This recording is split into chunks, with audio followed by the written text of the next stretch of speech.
All right, here we go. So welcome everybody. Thank you for coming to my beautiful class that I've created for all of you based off of my years of research in the Schumann resonances and cosmic weather and ascension and bodily health of your mind, your body, your spirit, and so on. I have a background in psychology. Thankfully, I have that to lean on for people's logical minds to be like, hey, this girl actually has some training in the field of your psychology. So I can seemingly trust partially what she's saying, and that's awesome. I definitely want you to be, I would say be critical, be discerning with everything that I say in this presentation, because this is all coming from my personally. I have sourced a lot of the stuff you can see in the slides. This is going to be available as a recording multiple places, and this public information is supposed to be public. I'm just here bringing it together in a sort of a large essay in a way to share with you the connections that I've seen between things, how I've learned to read some of these charts and empower people to really kind of get a larger base knowledge in the logical realm and also some of the spiritual realm about these things. And so if you're watching this and you're like, I don't know what this woman's talking about, that's totally fine, because I'm really going to build it up from the bottom. I'm going to build it up from the basic science, and then I'm going to be expanding it into the thesis and hypotheses that I have had over the years and the evidence and things that I've found. And you can make your own decision about that information. And I'm grateful for all the other people who are in this community, who are trying to do this, who are succeeding in doing this and sharing this information and their personal observations. What I really value as a scientist is personal observations as well as group studies. They're a huge part of science, pretty much a building block, a cornerstone of science.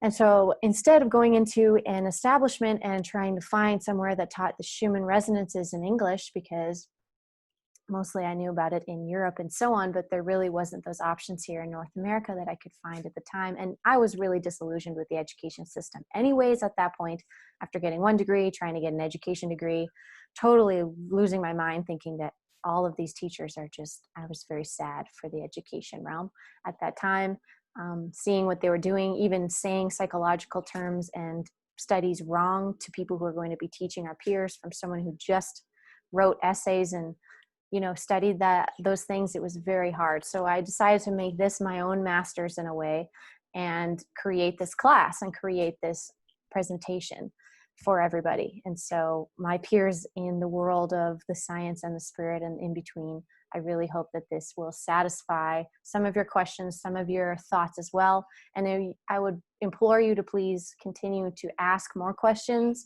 and to study this more, because I believe it is also my personal disclosure movement in a way, because I think this is extremely important for humans to know about on their own planet. And I believe it should be something that should be in the news, even like something that you look on every day, just like the weather. It would be something in your routine to basically be aware of your own environment at times. That's my belief about this, is why I take it so seriously. I didn't charge anyone specifically for this class. Everything has been by donation. I had suggested donations, and then I was giving away tickets. I have gathered, I think it looks like 11 people right now. And I've tried to push and move this class into our collective to share this information and educate, because there's also a lot of things going on where the stuff I'm seeing talking about the Schumann resonances isn't actually matching the science that's like publicly available and very basic and easy to find on the internet. And sometimes, people don't want to go there. And sometimes science is totally BS. And there's tons of lies in the scientific community as well, which is why lies and money and agendas and so on. And I feel that I'm now able to be free enough, and I would say confident enough and protected enough in my own mastery to share this information, despite really there is active opposition to this being publicly available. And also there is, in my opinion, people who are taking this information and spinning it in an irresponsible way, and it's causing a lot of confusion, and people end up running to me anyways, and I have to re-explain things. And then they're like, oh, that makes total sense. And I'm like, good, because I wouldn't keep doing this if what I was saying was confusing people, or if what I was saying was getting people really, really reactionary and really emotionally unstable. I'm really not trying to do that either. I really believe that we are trying to stay steady and ride these waves of energy that are hitting our planet all the time because of cosmic weather. And just being aware of it and being educated in it is going to help us reprogram the whole collective consciousness in a more planetary awareness and participate more in even more galactic things, galactic holidays, and so on, because these things occur. So without further ado, I'm going to present this to you now. Thank you for listening to my spiel. If you guys need anything, those of you who are here in my class right now on the Zoom call, if you need anything, try and make a comment. I think it should ding me, or talk amongst each other if it's a real emergency, you know. But I'll be checking in on you a couple times, because we have a meditation planned for this as well, because it's not just going to be knowledge. I'm also going to be channeling a meditation. You can participate or not. It's totally up to you. I'm not here to force you, or I'm not going to make you sit through a bunch of invocations and make you say all these things. I don't believe in that. I'm just going to offer that energy as somebody who's been participating with this energy a long time, and what I want to channel about that. And I won't keep it long. And hopefully it's just to synchronize for the planetary alignment of love and light and joy and happiness and bliss and so on. So that's really my only aim here. I do have an agenda. It is to celebrate living life on this earth with my brothers and sisters of all types. And that's really what I'm here to do personally. And all the donations and everything are just fueling that. This is the only thing fueling this thing that I'm doing, is my community. And I'm very rich in resources of people and what they're connected to. So it's an amazing thing. I'm really grateful. So there's going to be that. And then I'm also going to be giving away 2 crystals to one of you guys who are actually here in the class. So this is a gift to you. I picked 2 because it was my birthday month it's my birthday month. My birthday was on the 22nd, the 2/2. So I'm going to be giving away 2 things to one.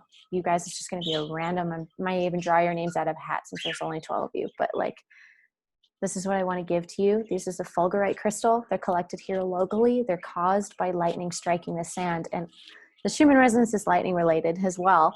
And when lightning hits the sand, it crystallizes it into these little tubes. And I actually have people who've been struck by lightning who've gotten these. I've collected them here, but I've been able to send them out in the world. And they've been helping people who've been struck by lightning. And these are really, really powerful. And we have been we're seriously so grateful to be abundant in these. The land totally gave them to us. We prayed for it. We prayed for help. We found them. We had already known about them because another older gentleman who initiated our stay in Sedona was like, these exist. They're amazing. You definitely want to try and find some. And we were like, okay. And then we were brought to it. And now we're sharing it with all of the people that we can in any way, shape, and form, really. So 2 of you are going to get one of those. If you don't want it, you can pass it on, of course. Just like, everything's fine. Just go with the flow. I'm not trying to push anything on anybody. I'm just trying to give you things and enjoy life. So let's do that. So welcome to the class, everybody. This is the Schumann Resonance class, #Schumann Resonance, which has a page and a group now on Facebook. They have surpassed my numbers, but they are pretty new. Shout out if you've ever seen those groups and stuff on Facebook and so on. It's a really good community. We're now a huge team. There's a lot more people activating and showing up to share this information because it's important, I think, for the times. And obviously that's why I'm doing this. This is also, in my opinion, it's a hidden health factor, and it is about the solar and planetary vibrations. So we're going to get into all of that now. Juicy stuff. So first I want to show you the current conditions. So this is the stuff that I tend to post on my social media, is the current conditions, or at least a blog post about the last 24 hours usually, stating the time, showing charts like this, and offering my reflections, offering things I even gathered already from community and from meditation and from research to share when these energy movements come in. So here's an example, and we're going to go into these charts and just further in the presentation, but just for your reference right now as we're sitting together, pretty much, this was like 30 minutes ago I did this. There is Schumann resonance activity going on in these vertical and horizontal lines on the left, the big square. That stuff's very interesting. These energies are clearly, they look very specific, almost technological in my opinion. And we'll get into that. Then on the right, top right, we have the KP index chart, which talks about geomagnetic activity. This is pressure coming from cosmic energy, causing storm qualities where our magnetic field is coming in on itself. We're going to get into that in a minute. We had a big episode yesterday, October 24th. Today, October 25th, we still had an episode, and it's predicted that the next couple days there is going to continue to be so, which will include symptoms. I'm showing these as well because there's people who are going through symptoms physically right now because, and in alignment with these things. And that's why this study has been so strong and has lasted so long, because there's constant evidence showing up that these really are majorly important in human health, really. And then on the bottom right, there is X-ray fluctuations, which again would maybe explain why people are getting nauseous, because I've noticed that those things are normal, and I'm currently having nausea right now. But it's been a couple days, and these storms have been coming in the last couple days, so I'm rolling with it. I'm rolling through my own symptoms, even though they're mild. I'm still doing these things and still moving forward. And a lot of people do. A lot of you are very strong. A lot of people don't just totally tap out during these moments, but then there's moments that you do tap out. And I want people to not feel ashamed of that. I want people to be aware and also provide evidence to people who are, getting on your case about it. You have literal evidence about conditions in your environment that are causing you certain symptoms. So I'm going to get into that. So the basic aim of this whole presentation is really to make more of a solid representation of the connection between you, the human body, and the large vibrating bodies that we exist on and around, who influence us the most, in my opinion, who are really the strongest, most powerful vibrating bodies near us. And that would be our sun, and the earth, and the moon, and pretty much the other planets as well. They're pretty darn close, and they're also having an impact. We're going to get into all of this in the presentation, but this is just to initiate your minds, kind of get you signed up with, this is what we're looking at. I want you to really think about this image and just remember that you are always aligned with these bodies and so many more that are vibrating all the time, having their own temperaments. You are just so much more. We are so interrelated to everything. So here's the context of that. An Albert Einstein quote, for those of you who are like real science buffs, you're like, oh, these quotes from these old scientists, those get me right to the heart. Here's the one that I really like. It says, we are slowed down we are slowed down sound and light waves, a walking bundle of frequencies tuned into the cosmos. We are souls dressed up in sacred biochemical garments, and our bodies are the instruments through which our souls play their music. You can look this up. This is a real quote. So this is, look at this picture even. The technology they had then couldn't even take a colored photograph of this guy, Albert Einstein. I'm pretty sure he was in and around that time when that was not really a common tech. But he's already talking about tuning into the cosmos. He's talking about sacred biochemical garments, all of these terms and things that I feel like are now surging again in popularity. But he really was ahead of his time, but it's not, because in my opinion, this is a timeless thing that he's just studied enough and learned enough science to see. Because in my opinion, if you're really doing science, you end up coming to these conclusions. You really do start seeing how there is a connection between everything, and that frequencies and so on are so important. So music, really. So this is some context for you. So just a small smidge of information about myself for those of you watching the replay, maybe on my channel, on my YouTube channel. This is my blog. It's Ascension Diaries. I call it a diary because as I'm trying to do first-person information where then a group study can be formed organically around that through choice. And I am now accessing 10,000 and above audiences on multiple social media platforms with this effort. And it's taken years to do. I've been steadily working at this, and I'm really, really proud of what I've accomplished. I'm glad that you all found me, and I'm glad that I found you, because I wanted to find peers who could discuss this. And so if you aren't following me on Facebook or Instagram, especially, please do, because those platforms are not censoring me, at least that I know of. I mean, they might be blocking on my audience, because honestly, the participation and the numbers make sense, but I'm not here for the numbers, really. You know, their numbers, if true numbers, they do matter, but a lot of the social media stuff I know is a very fabricated number world. Same with the currencies and so on. So the numbers thing, I'm always tiptoeing around, even in science, because again, it's very, there's a lot of weird lies and rules and loops and things going on with numbers. That's why I think math is so confusing for a lot of people, but those things are going to harmonize, and I'm watching it happen. And that's what this presentation is about too.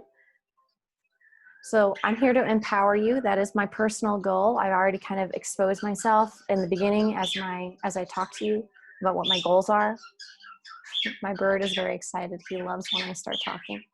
So let me know if that's getting too distracting, but he is here to empower you also with his bird magic.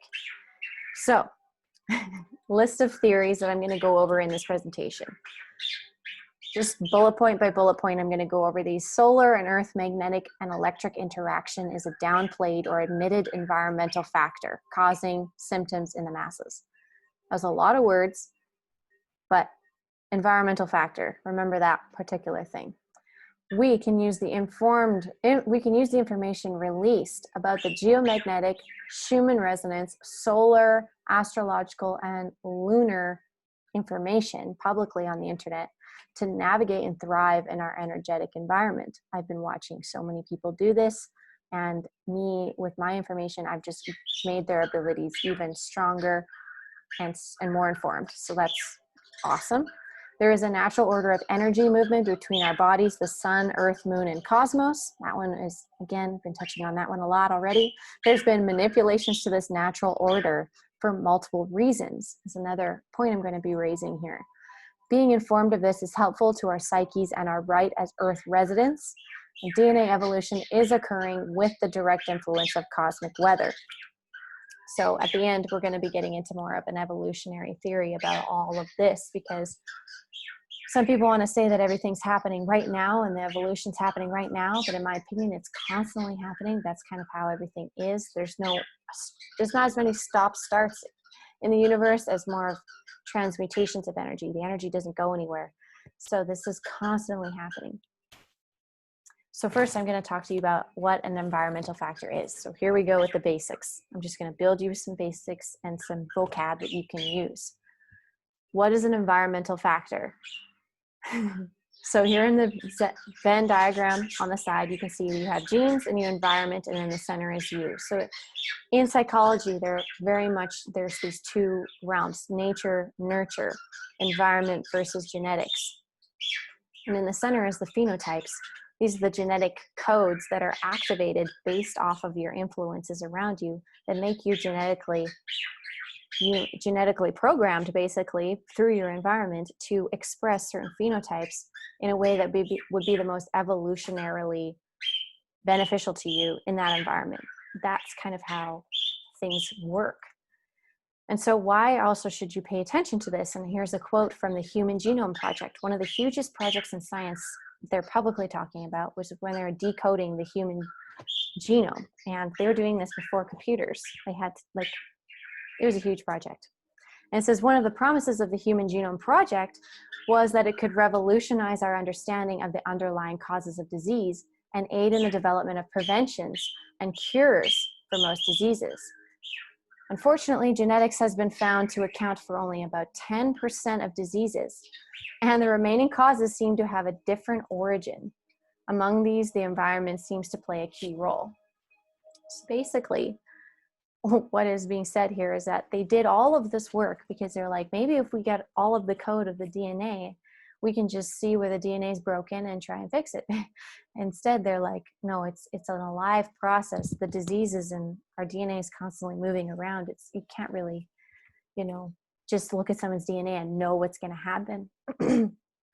So therefore, to understand the causes and eventually the prevention of disease, the effect of the environment on health needs to be investigated, which is what I'm trying to do in a very intense way in my own little niche, but it's becoming popular, and it's not going to be a niche for long in its own way. And environmental factors are another examples in your environment. Like in this picture here are the smokestacks spewing out chemicals and heated water and all these things that are going to adjust the environment. Candy, manufactured foods, manufactured tobacco products and cigarettes and so on, things that you burn into your lungs that have other ingredients other than the sacred medicine that are in there. And same with the food. And so now we're trying to move back to more organic living, to more natural, harmonious environments and food and things that you ingest and put into your environment, because we're noticing when you stray from that, we begin to become diseased because the area we're in is not really harmonic with our life and our world and our DNA. And so we're having to get back to that. And I think people are doing this huge rubber band effect and going all the way out, eating terrible junk and smoking cigarettes and blah, blah, blah, and then doing this huge whiplashing moment through this awakening where they're moving into totally raw, vegan, or keto diets are some major examples, and being very careful with everything that they touch and put around them. So this is why, because it's a proven science here. So I want to talk to you next about entrainment. So here's an example of entrainment. There's two tuning forks. One isn't on, one hasn't been struck, and the other one has. A way, if you don't know about tuning forks, they look like this, and people hit them on things like hockey puck, a nice thick rubber thing, and it'll vibrate in your hand. And you actually will place the base, you can place the base of it with the two prongs up in the base of it on your chakras and on your organs and so on, depending on the fork and what it resonates at, because you can buy them in all different frequencies. It can be very healing and effective. And I honestly want a set of tuning forks. I'm surprised I don't have any. I would do it for you right now. I have a song bowl, which will come next, but when entrainment is occurring, you have one that's not on and one that you've just hit. The one that you've just hit is shaking, and the one that's not on is obviously not. So the closeness of these two vibrating bodies, even though one doesn't appear to be vibrating, it really is all the time. The other one's more significantly vibrating.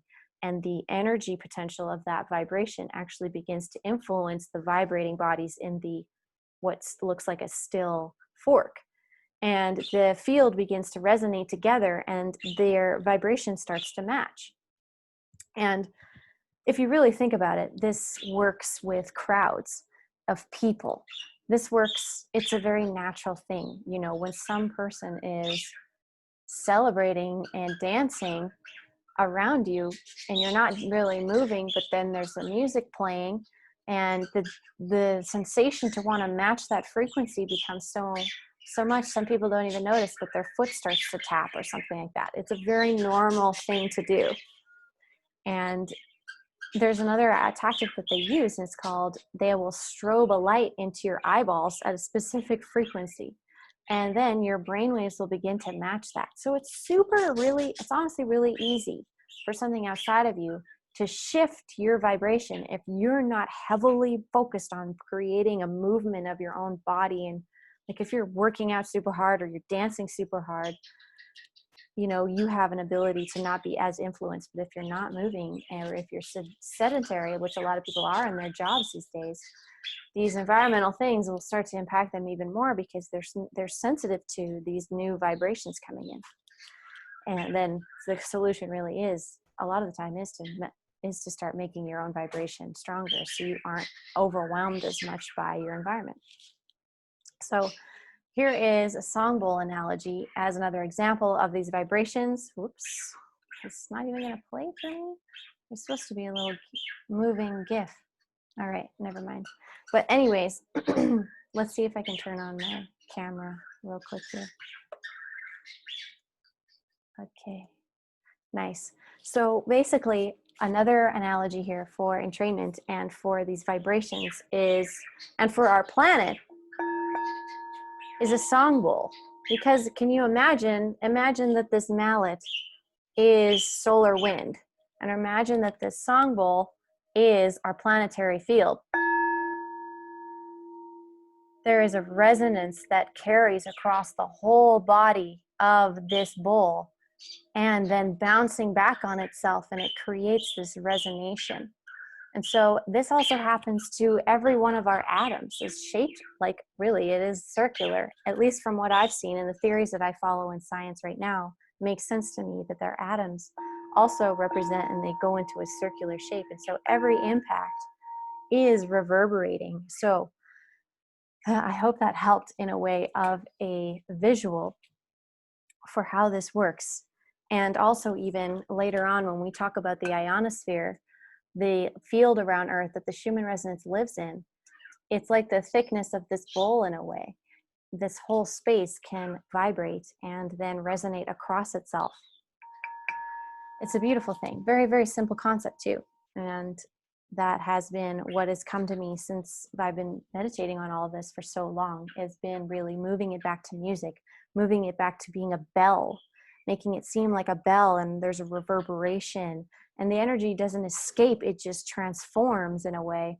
And we are part of that process where that energy is transformed as a collective. Believe it or not, you probably do believe it, which is why you're here hanging out and getting some more information. Okay, one second, I noodled up there.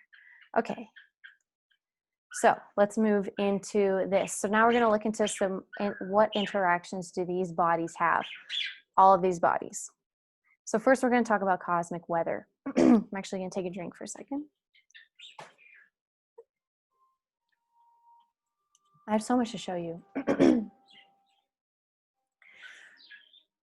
So cosmic weather, I consider solar energy and cosmic radiation.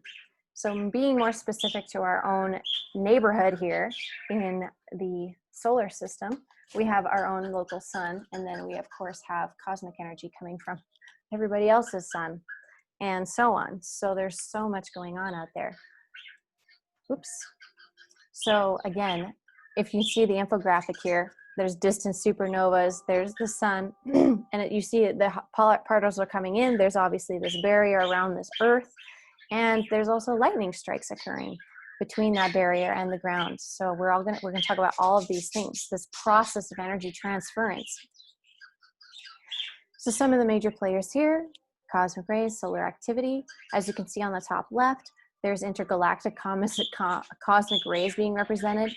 It's actually impacting and coming to our heliosphere, which is our own sun's electromagnetic body extended out from itself, just like our planet.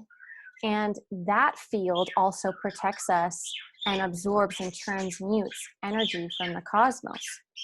Not all of it, but I mean, whatever gets through to us really has had to go through this other huge layer, in my opinion, for the most part, of the solar's protective layer as well. Very interesting. But again, there's also the theory that all the suns are connected like a neurological network. So instead of just wind flying around, there's direct transference of information between suns as they are like terminals in your brain, neurons in your brain. And so there's other ways that it can get in, I think, to our sun and then exposed out without it having to get through the barrier of the sun's field. This recording is going to have a lot of tweeting in it. He's so happy. My bird Willow, he's a cockatiel. He's a good dude. He may come over here and visit us if he gets bored talking to himself. So we're going to talk about the coronal hole on the bottom left here. This is another player that I want you to focus on in your research. Coronal holes are these dark areas, and it's basically an area where things have weakened and that there's actual solar wind coming out of it, which is what causes a lot of our aurora and so on to happen, and many other things. There's also solar flares. You can see on the bottom right, the green picture, a solar flare. These are more rare. I would say these are the rarest occurrences that our sun will do, but we're moving into a more active cycle right now. Our solar cycle is 11 years long. We just started it again this year, basically in December. So we're going to be building up to a peak in 5-6 years, and then going back down, you know, in a way, slowing down the solar cycle to where there's a lot more rare occurrences of this. So solar flares are going up, in my opinion, according to the science publicly available, in the next 5 years. So again, there is more evidence that there is an increase of energy happening in our environment, and the Schumann resonance is definitely going to reflect that. And so we're going to keep seeing these things, in my opinion. That's why this is important, because this is only going to get more important and talked about more, because I think the weather is going to get more intense where people won't be able to ignore it anymore, basically, just like you and I, in our own way. And so solar flares, they're super fast, super bright. And this is also when I've noticed people dying on the planet. The last solar flare we had, I had personal friends with people who had a very, very close personal relationship in their lives be taken during that last solar flare, which was in May, end of May. And there's classes to solar flares with intensity. X class is the most intense, apparently. There's probably a class above that, I'll be honest, but publicly. And they happen super fast. They're kind of hard to predict in a way. So they will happen, and it's happening, like they're very quick. And then we have one below it, much slower energy, coronal mass ejections. These are these big ballooning bursts that we see coming off the sun. I share them on my profile all the time because they still matter. They take about 2 to 3 days, they say, to fully like hit us and like get here. All of the goop that was splurted out, I guess, takes that time. And there's also an instant effect, in my opinion, but the time is important because over those days you will have symptoms, very likely. And again, we just had one of these. This is why all these solar storms are happening right now, because this huge ejection happened, I believe, on the 22nd or 23rd, and they actually blocked it out publicly, so you can't see it fully, but we could feel it. And then the bottom is sunspot, which is a very highly magnetic area, and that's what can cause these solar flares, is the magnetics in sunspots. And there's usually 2 spots, one's positive, one's negative, and then they just cause all these major reactions on the sun and in the energies there. So those are also something that people really look out for, because they usually can predict solar flares. And yeah, there are these darker spots, not to be confused with coronal holes, those big holes. Sunspots are usually very kind of small, and they're like 2 of them, and they're sitting next to each other. And you can see that in your own studies in the future. If you didn't know any of that, there's people on YouTube who report this stuff all the time, all day long. I don't agree with some of them. As a scientist and as a human being and a galactic person, what they're doing sometimes is misleading. And also they're not talking about the Schumann resonance, and I don't agree with that, but that's my opinion. I'm allowed to have that. And I stand for humanity and justice and truth in that, for sure. And the conversation must continue, in my opinion, which is why I do this. So here's another example of these charts. On the left, not as much of a coronal hole. There's one at the top. There's a little bit going on near the middle. And on the right-hand side, these ejections and so on, it looks pretty quiet. But there on the bottom, there's a hole smack dab in the middle. This is like a Rorschach test as well. What does this hole look like to you? People see pictures and images in this all the time as synchronicities, so look at them. And then on the right, you can see these huge balls that are just shooting off the sun. You can see it on the left, these huge bursts. And yeah, those will take 2 to 3 days to get here. People will notice them, they'll feel them. Everybody reports on feeling them when I post about them. It's just such a common thing, very important in your environment to know about, in my opinion. Also, nearby stars. Sirius is one of another major star that we should be thinking and talking more about. In my opinion, I just recently heard that Sirius is almost like a leader to us in a way, and a guide to our sun in a way, in our system. And the energy of Sirius and our system and our planet will align during certain days of the year. But it's constantly there. It's constantly an influence. So when Sirius is doing things, and other constellations that you hear are being reported about, stars wanting to blow up and all these things, pay attention to those things. They also use them to control and make people afraid. We're not trying to be afraid, because if you get blasted by a star explosion, trust me, you're going to be totally fine. We're all made of star explosion goop and stuff, according to popular science even. And so you're going to be totally fine. Your soul and your energy will never be it will never go away. it is, there's the system is in a way, it's a closed system.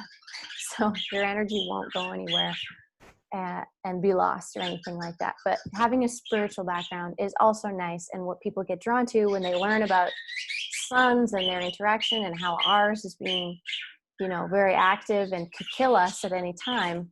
But it's not a malevolent place we live in. I think there's a very conscious interaction between these stars and between the planets, and the goal is to cultivate life and bring balance, I think. So things happen more so as a balancing act, and it's not as personal. But I think there's a lot of really intense planning and consciousness that goes into how this all works too. Which is why millionaires don't use astrology, but billionaires do. JP Morgan, a lot of us know now that billionaires in this country and in this world recently have been doing naughty things, including black magic, and also trying to control people based off of astrology, trying to utilize the stars and their power and the timing of everything to control their assets.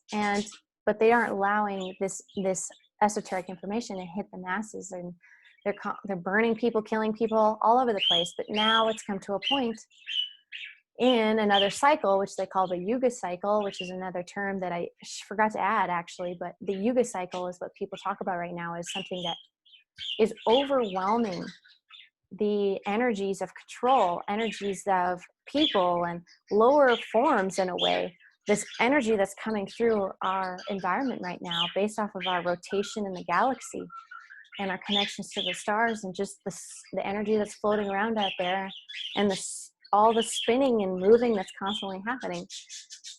Now the people who are not billionaires are now learning about these things in droves. Like, it's huge, and the power is coming back. It's equalizing the age of Aquarius, they say, which is why everyone's so excited about December 21st, because there is a major shift in the planets, the big planets, Saturn and Jupiter, I'm pretty sure, on that day towards an Aquarian energy. And those are the major players of societal influence and luck and structure of our planet, of our bodies, in my opinion. So paying attention to this is important. If you're an astrologer, I love you. Thank you for helping and sharing with people. Please share as openly as you can and empower people. I do the same. Most people do. And continue learning. It's a very complicated thing, but we technically know all the answers already. You just have to remember, in a way. Some people have been from other places, so their astrology memories are different, but Earth astrology, very relevant for people living on Earth. Also, there's medical astrology, something here on the bottom left. If you've never heard of this, that certain of the 12 signs that we are all born through and have all of our horoscope science through, all of those signs are also connected to an organ in the spot in your body. We were just in Libra season, which is the sacral area right above. That is like your cauldron of sacral energy, of your creative energy, where we're supposed to be utilizing and cleansing and keeping that space really sacred because of the creations we want to make. We want them to be pure and healthy. And now we're moving into Scorpio season, which again is in a similar area of the body, it looks like. I thought it was pointing somewhere else, so it doesn't look like. Again, in the gonadal system. So right now, creative energy is really powerful, according to this study and to this science. So we're going to review while looking at this beautiful Alex Gray picture on the left, very renowned artist, if you've never heard of him. This is what I see. This is also what I see as true. A lot of this is very true to me, this picture about what's really going on under the skin and so on, in a way. But here is a review, just stating here, my theories are we are a walking bundle of frequencies. Environmental factors heavily affect your every choice. Entrainment is when stronger vibrating bodies influence weaker ones. Coronal holes and CMEs send charged electrons and protons with solar wind and receive these charged particles from other sources in space. So that is my review so far of where we're going so far. I'm just going to check in with my class here and just make sure everyone's doing all right, because I know I'm just getting into it. It's not going to stop. We're doing good. Class is here. Oh, I got 13 people here now. Shout out. Thanks, guys. Thanks for coming. Let's continue cultivating some good energies together. We're going to be doing our meditation as well. So don't leave or anything if you don't have to, if you want to be a part of this meditation. I'm going to go into some more science now. So let's take a deep breath. Together and breathe out.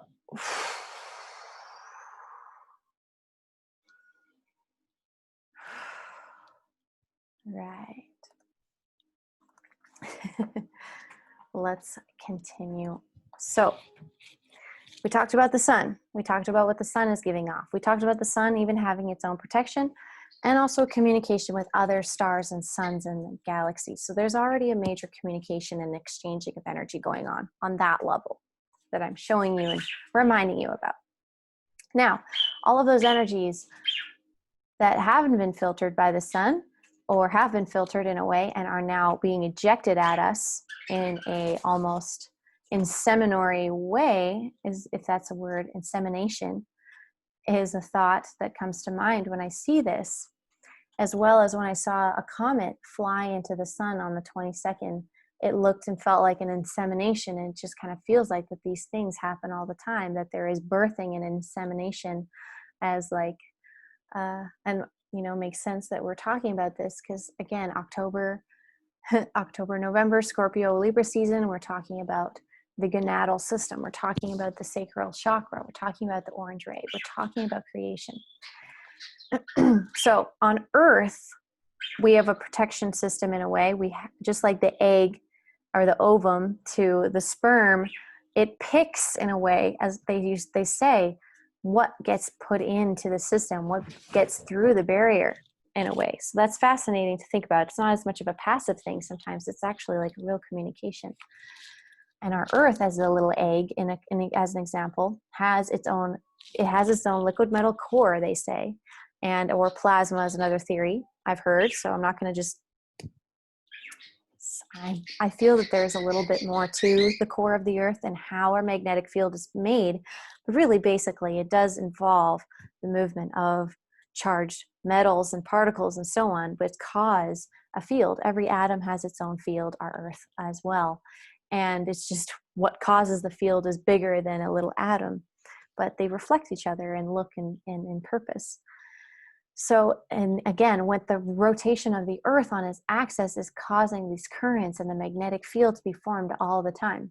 This rotation, this constant movement, this vibration. And this field is extremely important to sustaining life on Earth. Without it, we would be exposed to high levels of radiation from the sun, and our atmosphere would leak into space. So we wouldn't breathe and we'd be fried, which we are seeing on some other planetary bodies in our solar system that don't have an atmosphere. Some of them do. They also have a Schumann resonance. We're going to get into that.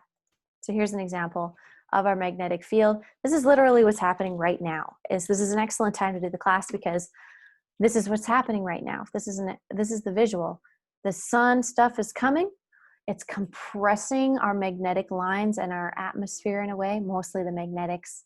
The atmosphere is much lower down than our field. Our magnetic field's bigger than the atmosphere, the layer of gas that we hang out in. And so, yeah, we're being compressed right now, which causes different effects. You can see that the magnetic lines are coming in on themselves. Imagine that you're that Earth instead, and imagine that something from outside of you is pushing down on you like this, and you're kind of coming into yourself, and your own energy can't flow out as much. It's coming in. So a lot of people are feeling almost the suffocation when these things happen, and they have to process more stuff because it can't spread it out into their field. It's all being pushed in on yourself. So when your field pushes in on you, you better have a really nice, clean, squeaky, happy aura to deal with, because otherwise it's going to be dealt with. And this is the cleansing process that happens all the time. We're constantly cleansing and working. This is constantly a breathing in a way, almost like this looks like a breathing process. We're constantly doing this. Everything's just alive and breathing. It's beautiful. So here's another example of this. So I've been saying it over and over, but even in Forbes and in these public areas, they're trying to educate people about this, about our electromagnetic fields that our bodies create. But it is coherent, and also there is evidence and understanding that our heart is the spot, just like the core of the earth, that creates this field. It continues to make this field. Our other organs have their own fields too, our stomach and our brain, but the heart's field is 60 times larger than the amplitude of the brain waves and the brain field. So again, that's why they say you're led by your heart, and you should lead by your heart, because your heart is the one that's really navigating your field. It's the one gathering all the information back into itself, processing it, and moving outward again. Right here in the picture on the right hand side, you can see that very clearly. And it's also beautiful that our fields can expand. They can expand several feet outside of us. And so we can actually share information about our whole field, in a way, with people who are feet away from us without even touching, which is also why I am sensitive to hugging people with this awakening, in my own awakening, because literally being close to people is like compressing my own field and compressing theirs. And unless I really know them and I really trust them, it's almost like just hang out on the like the edges of my field, and I'm going to feel your field and see how it feels. And then if I don't want that, my field's going to push off of your field. But sometimes we just smash into each other and hug each other without doing all those things. And it's each your own, of course. But me personally become so sensitive in my own field that I'm really feeling intimately connected to people without even needing to touch them, because they're just in my field and I just enjoy them and my heart's happy and I don't need to touch you. And which is also funny about this coronavirus thing, is that we are being asked to give ourselves this field everywhere that we go, and several feet away, 6 feet away from you. And it's in a way exercising and making people more aware of their field around them. And it's very interesting. So the as above, so below thing you see on the bottom is a really ancient Hermetic law. It is so far pretty proven, and that is also something I'm studying, as if there is the truths of above and below, which I have very much seen is true. And that's why I'm doing this. So here are some more charts that I, again, brought up at the very beginning about space weather, basically. Top left, geomagnetic field. You can see with the colors, you can see with the lines, you can even see it behind it, that magnetic field is coiling around on itself behind the earth. And all of that information is being processed and thought about. And in a way, this is like the impregnation that looks like the womb. In a way, it's a very beautiful thing. And then it was me. It's okay, you guys. I kicked the desk. That was me. I know, it's okay. You're safe. You're safe. They're both under 2 years old, so every little sound and noise, they're very sensitive still and jumpy sometimes. These puppies of mine. It's okay. Shh, Jasper, no. Come on. Come here. It's okay. Oh, I know. Shh. Yes, I'm very opinionated about the sounds. Jasper, stop it.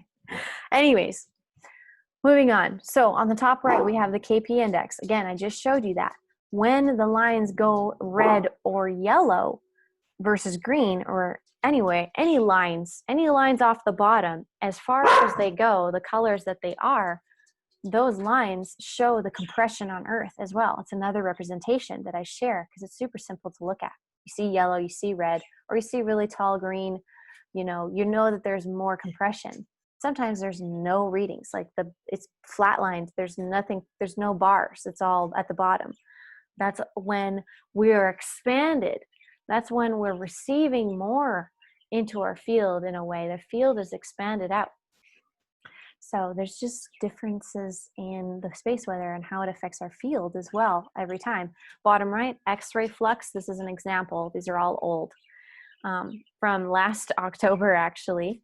And there was this pulsing that happened every day where the X-rays would come in and then they would all just kind of drop. And X-rays would come in and they would all drop. These are things that are then showing up that don't make sense, really. This type of perfectly timed pulsing I don't really see in the organic nature of life, except for like a heartbeat. But even a heartbeat changes based off of the environment. If you need to run, if somebody knocks at the door and you need to bark really loud for about 5 minutes, your heart will shift. So to see these pulses constantly, and I'll see them on the Schumann resonance charts too, shows me that's more of a technological thing, in my opinion. Because in nature, I've almost not really seen these exact pulses. It's more of a rotational thing, in my opinion. But again, with sine waves, there is that exact motion, but those sine waves will change all the time. They'll change slightly. It's a very fluid experience. Then on the bottom right, we see there's solar wind is another thing. Purple line. This is a popular graph, and solar wind is shown on different websites, and I like this particular one, and it shows more jumps and so on. And there's also the magnetics and the blue, and there's like a few things being measured. I'm not going to go over those today because solar wind really is the major one that you need to know about. When solar wind is high, geomagnetic storm is currently going to be more likely. And the aurora is going to be going off. So those are some clues. Oh, the aurora tonight, really supposed to be really powerful. Okay, we must be getting a lot of charged particles coming towards us. And into your own field. Imagine if your own head had an aurora around it, and like the bottom of your field up through your feet, up through your root. If there was a field, like if you could physically see an aurora down there, but people do get migraines, and they do call them like that. They call them migraines like that because that's where your field comes down in through, is through the top of your head, your torus field. So just like the planet. So pay attention to these things. Our bodies mirror these larger systems. So next I want to talk to you guys about the ionosphere, because this is a very particular, this is where the Schumann resonance is the ionosphere. And the ionosphere is very special because it's in the upper atmosphere. It's really one of the first levels of protection other than the magnetic sphere of our planet. And it's about 80 to 600 kilometers above Earth, basically above the surface of the Earth. It's that high off, and where they receive extreme ultraviolet light, X-ray solar radiation, and it ionizes the atoms and the molecules in this layer and the electrons. The ionosphere is important because it reflects and modifies radio waves used for communication and navigation, according to the swpcnoaa.gov website. So again, very technical. I have a bit more of a romantic idea about these things after I've learned the technicals. It's like, yes, but this layer is so important, and it's being charged and changed constantly by outside vibrations that are very high frequency. Ultraviolet and X-ray and cosmic radiation are very high frequency bands of radiation. So this is a gaseous and ionized gas area, an electron dense area in the ionosphere, very high up. It absorbs all that stuff. It also activates lightning discharges. So it absorbs and then it discharges. It is the current of the whole global atmosphere. It's just like that song bowl I showed you. It's the current and the medium in a way, which vibration will go around the whole planet. And there is a global radio wave transference. So humans are using this area to bounce radio signals off of because it's electron dense and so on.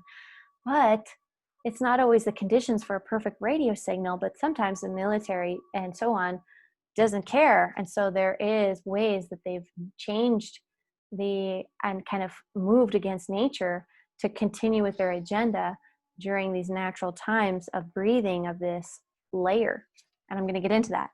So again, Aurora Borealis, we talked about that. HARP, I just brought that up. We're going to get into that next. And again, it houses the Schumann resonances.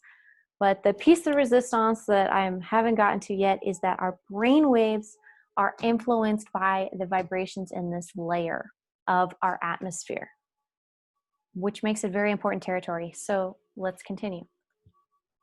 Here's an example, a picture of the atmosphere, of these layers. As you can see, magnetosphere, the magnetic layer, our toroidal field is the large layer, then the ionosphere, then the ozone layer, then the stratosphere, then the troposphere, which is where we can breathe. Stratosphere, clouds. Ozone layer, keeps out the UV radiation. And I don't know if you saw that, but my bird just flew right over my head. That was hilarious. She scared me a little bit. She's so tiny, it's not that scary, honestly. Little angels. And yeah, so most of these layers, you're even seeing that there's some bounce back off the ozone layer of heat, greenhouse effect they've called it. Then there's radio waves reflecting off of the ionosphere as well.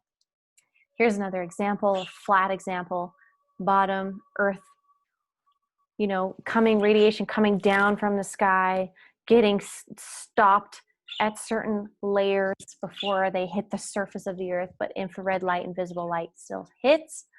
But as you can see, where the big yellow arrow is pointing, the ionosphere again, and to the right, all of those rays, all those charged particles are pretty much accessing that area. All that information is being in to that area and analyzed in a way and transmuted and changed. Fascinating. The satellites are also engaging with this realm, and we're moving into a satellite heavy, in my opinion, society, unless things are changing, and maybe I haven't figured that all out yet. But satellites, I mean, I watched the parade of the Elon Musk satellites in the sky. There's like 30 of them or something. They're just one after another doing the same rotation. Eventually, I think we're all just going to be able to get our phone signal from them and get rid of all the towers on Earth and have a much clearer Earth. But they still have to pierce through this layer of information, of this natural film around our ovum, in a way, around our egg, the Earth, where it has to pierce through to communicate. So that can also be a raising of concern for me, and has been, and others agree. But they're either bouncing them off this area or they're piercing through it constantly. And it's funny how our Earth, in a way, is very, very big and powerful and forgiving, but there's a time where this can be pushed too far, is what I understand, which is again why I educate about this, because some people have their opinions about the use of these things, and then just based off of my own inherent feelings about if I'm relating to the planet as a person, as a planet, as a being, as my own toroidal field, as a mother, as a father, as a coherent conscious being, I don't know if I want like being pierced and permeated all the time. So I think but there is a technology, I think, and there is a way to do this the right way. Again, song bowl analogy, I already brought that up. If you're constantly getting strikes, like they'll strike like a radio wave, bounce it off from the inside, and it'll transfer, boom, all the way back to itself, but also hit all of the stations that it needs to go to, in a way. And I'm sure that there's more of a direct way and more science around that, and I haven't looked into that specifically, but I don't think I need to know that to really kind of get my point across yet. If you think that would be valuable, let me know. I can add that. So humans are messing with nature. Let's talk about HAARP, because this is a big topic one. This is one that you can use as evidence for people. You can talk about this with people. HAARP really is a thing. And it's called High Frequency Active Auroral Research, like the Aurora Borealis program. So it was initiated as an ionospheric research program jointly funded by the Air Force of the U.S., in the U.S. Navy, and the University of Alaska Fairbanks. So this is up in Alaska. And also DARPA, the Defense Research Projects Agency, which I think is also the one, they're also involved with monitoring this area and also censoring this area to the public. And it was designed to analyze the ionosphere and investigate the potential for developing technology in radio communications and surveillance. But as you can see, the process of this is the science of how they're doing this is they have these HAARP transmitters on the ground, and they're radiating and heating up, and they're sending radio waves towards the ionosphere and radiating and heating it, and it can create it creates holes and irregularities in the density of our ionosphere in that particular spot. And it can allow communication signals from satellites to be relayed or bounced off. So you could either pierce through or you can bounce off with this technology, at least according to my understanding. And okay, so what's the big deal? Well, you might have remembered that the Schumann resonances and the ionosphere specifically, house the Schumann resonances, and also they influence our brain waves. So here are some specialists in warfare, their opinion about some of this technology that they're using, the HARP stuff. So this person's name is Gordon J.F. McDonald, specialist in problems of warfare, says accurately timed, artificially excited electronic strokes could lead to a pattern of oscillations that produce relatively high power levels over certain regions of the Earth. In this way, one could develop a system that would seriously impair the brain performance of very large populations in selected regions over an extended period. The U.S. Air Force documents revealed that a system had been developed for manipulating and disrupting human mental processes through pulsed radio frequency radiation, the stuff of HARP, over large geographical areas. I picked up this information from the internet. This is where it's from. That info is on there if you want to look it up yourself and do your own research about this. But when I came across this, it was really good to helping the thesis as well, being like, hey, okay, so why am I even monitoring this? And I really felt it was to protect humans, to protect us, to protect people from being influenced in our mental plane and our brainwaves without our awareness and without our consent. And it's been a serious thing. This is a serious thing. And you could, like, based off of this information, you could point an array like they do at that one location in Alaska. They could build them anywhere. I know they have them in Russia, and I know that those pulsed background things are on the Russian chart where they're gathering the Schumann resonances. There's this background pulsing. So are they just pulsing their people every 15 minutes with a specific broadband frequency, just being like bomp, bomp, bomp? And what is that causing? Is it causing people to just have their brainwaves stuck in a certain place, or is it limiting them to really much a large brainwave expansion or organic movement away from this broadcasted pulsing frequency? And I believe they're doing it all over the world and has been done. And now we're becoming savvy about it. More people now. Obviously, people were savvy about it a long time ago, and that's why they kept doing it, or they kept making technology to, probably mitigate that situation, as a defense thing. And so here is a pulsed electromagnetic field device that is being advertised to people to put on your own brain, to put on the outside of your head, and pulse your brain yourself at home in the convenience of your own home. Pulse yourself with this machine way. Who knows, again, there's a lot of complexity to the frequencies in the organic world. So to have a machine give you specific pulses to mind control yourself may not be the best for you, according to my feelings. And, my tummy doesn't like that idea. But this technology is being touted around as a good thing and being used for things like also stimulating dead and non-used brain tissue. So it has its uses. If you do want to continue using your brain without meditating or anything from the interior, you can stick this thing near your head and start pulsing it, and it'll start electrifying and moving around your electrons and so on in your own head in that area and activate the tissue. And it can help people, apparently, who have Parkinson's and Alzheimer's and dementia and ALS. Also people who are overeating. You can pulse yourself to a point where you're not hungry. And that's what they advertise to people. There's easier ways to do that I feel like are less expensive and less dangerous and less specific. If you want to pulse yourself into not eating and it's that bad and you get led to that, I can't judge you. Like, those technologies are out there for a reason too, in my opinion, but I would educate against them. I would say, try and do something else. Try and do something a little bit more harmonic to the organic nature that you are. And one of those is binaural beats is something I've enjoyed. Be careful where you're getting them from, because again, every time you give permission for someone else's frequency, technology, and medicine to touch you, You have to know that you are giving, like you're consenting to whatever it is that they really made. So just be careful, because they have all these free videos on YouTube, and there's these apps and everything where you can put in your earbuds. Speaking of which, I'm going to take mine out.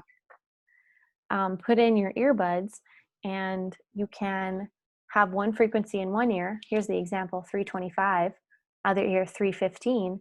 325 minus 315 is 10. And that's where your brain's going to hang out. It's going to find the resonance between those two frequencies, or the difference between them two, I guess, if you're thinking mathematically. And then again, you can move your brain waves and harmonize to wherever it is you really want to be. So if you're struggling at home to study for a test, you can look up binaural beats that will put you in a state where you can have more of a alpha brainwave state where you can study, or whatever brainwave state that people recommend for studying.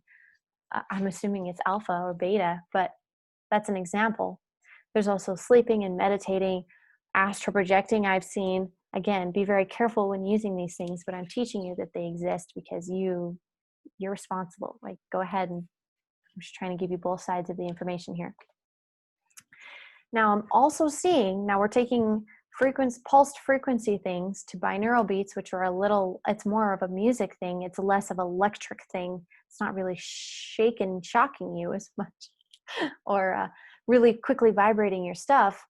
It's more of a calm, peaceful movement, but it can also move your brainwaves to wherever they want.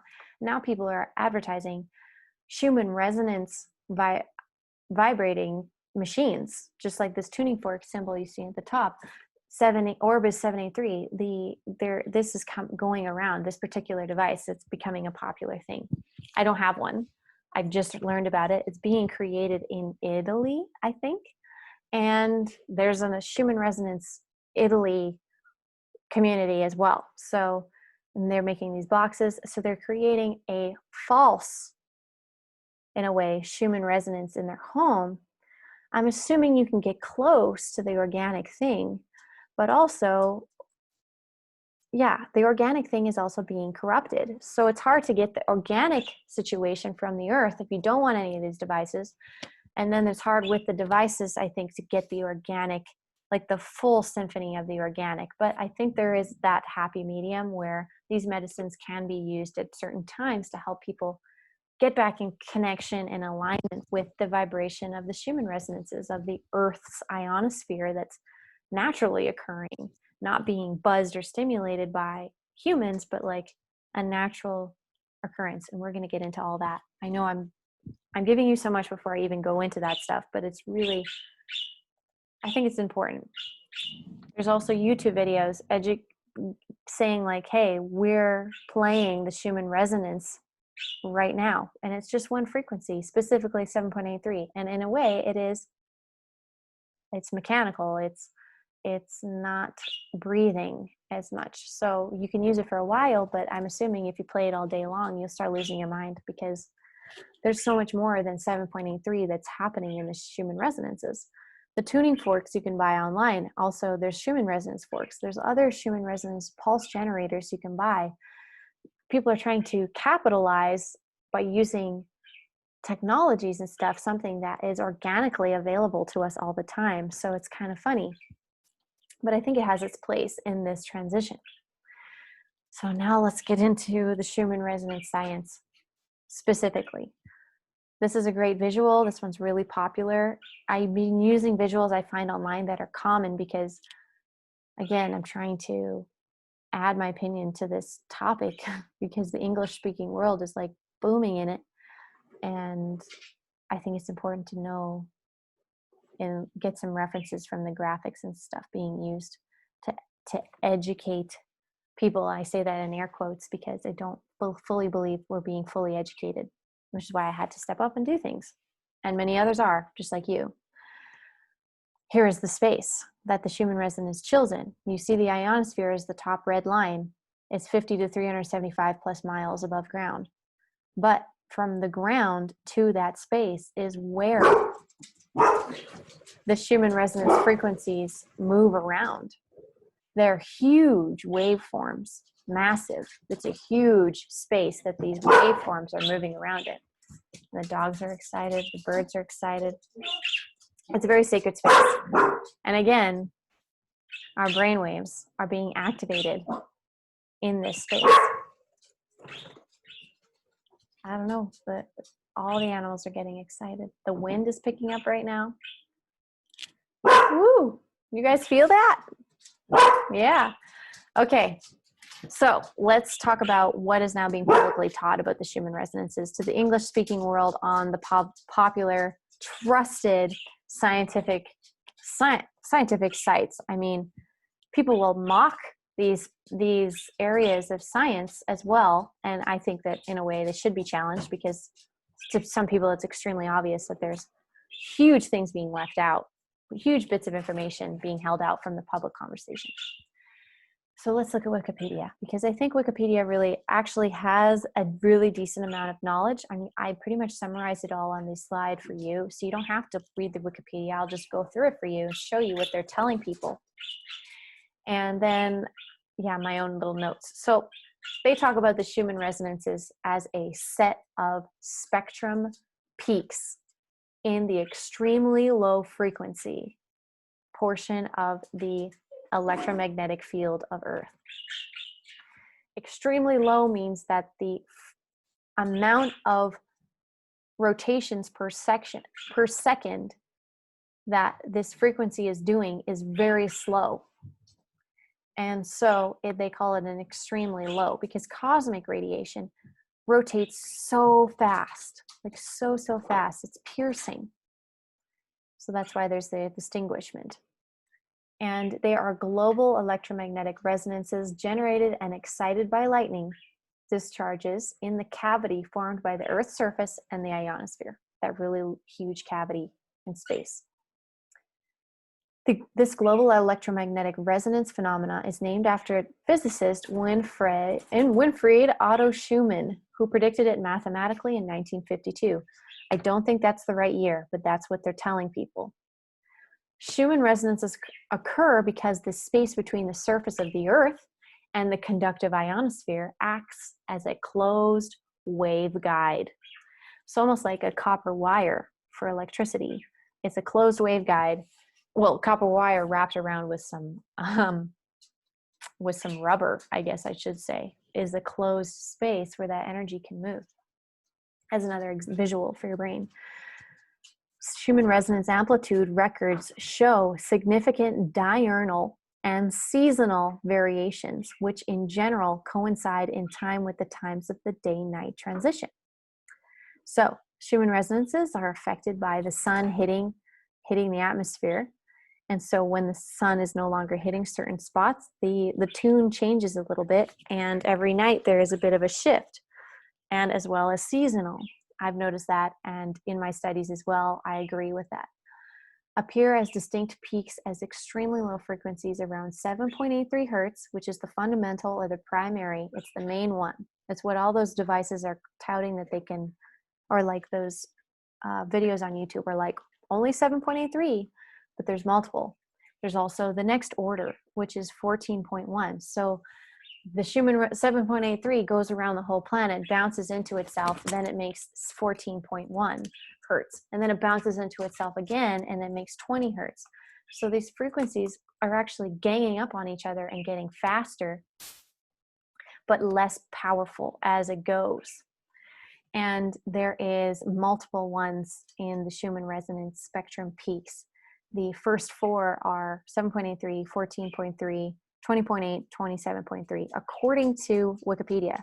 And then they also states 33.8. But let's continue. They mention Q bursts in the Wikipedia article. This is new-ish. I noticed it last year when they were talking about it. There was also more information about them, I felt like, and then the article's been edited since last year again.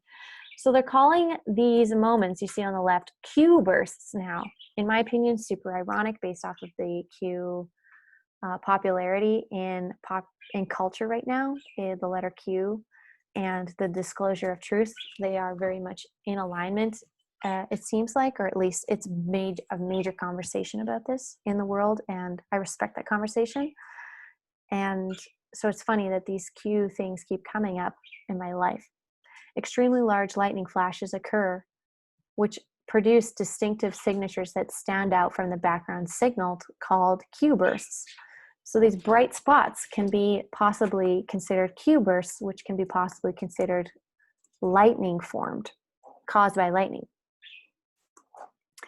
And they transfer large amounts of charge from the clouds to the ground. So in a way, the lightning is another point of impregnation of the earth, because it's now grounding the energies in a huge bolt of power right to the surface, so we can then disseminate through the earth and through the ground of the planet.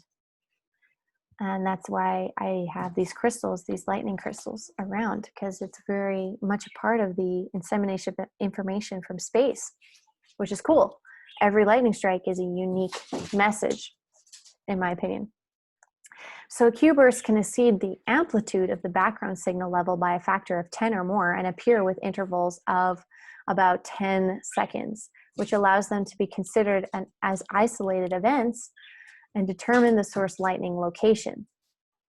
So yeah, basically these might be lightning bursts. And it's now believed that many of the Schumann resonance transients or Q bursts are related to transient luminous events, TLEs. In 1995, Bocipio showed that sprites, the most common TLE, are produced by positive cloud-to-cloud lightning occurrence in the stratospheric layer or region of the thunderstorm system, and are accompanied by Q bursts in the Schumann resonance band. So in these really big thunderstorm systems in high layers, there is events where a lightning is discharging amongst itself, and some of them like show up in really beautiful events, and they call them sprites, and they're actually pretty mysterious, but they're saying that these sprites and Q bursts are also related. So in my opinion, that almost made the Q bursts, even though they were like, it's just lightning, now they're saying, oh, but it's also this spunky, interesting lightning that we call transient luminous events, because it's a broader term, and because they're kind of freaky and they're kind of beautiful and lesser known and talked about these events. You should look up pictures of them. I feel silly I don't have one here, but definitely look one up. But apparently when these are happening and these storms are happening, Schumann resonances are also bursting.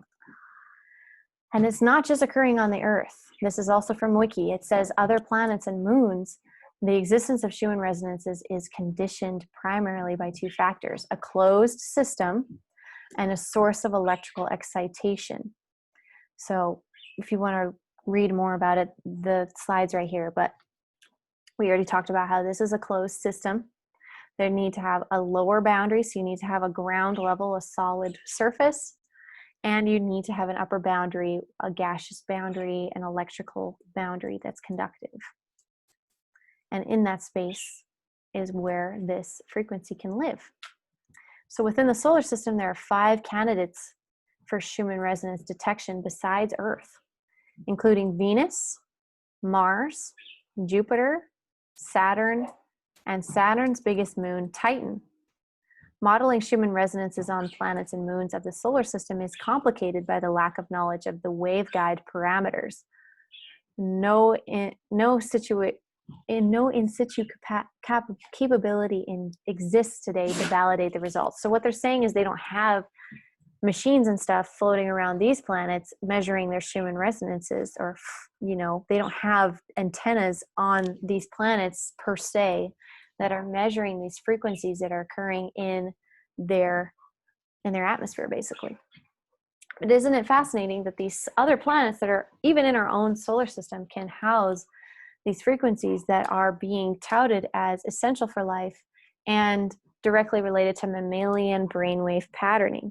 So if you think about it, it's possible that mammals, including people, that are born to these areas could have, you know, they could have brains, they could think, you know, they could communicate with a planet and so on. So it's very interesting. It's fascinating. And that's also why I love this, because it can be moved to planet situation, in my opinion, amongst other human beings who are living on other planets. And I think that this is kind of like a disclosure in itself. And it's on Wikipedia, so it's pretty cool. So now let's look into NASA, because NASA is the other area of pretty much indoctrinating people in the West about space. And NASA talks about the thunderstorms more in depth. They're focused more on the thunderstorms and the lightning, talking about 50 flashes of lightning per second are popping off on Earth, and that every strike is bouncing around the cavity bit from 60 miles up, and that they combine in strength and they repeat, and this frequency is known as the Schumann resonance. It's just, there's a lot here, but I'm just picking out the most important parts here. So the sweet spot for the resonance requires the wave to be twice as long as the circumference of the Earth. And so that's why the frequencies are so low, at like 8 hertz. They say on their website, they don't even say 7.83. They go to 8 hertz.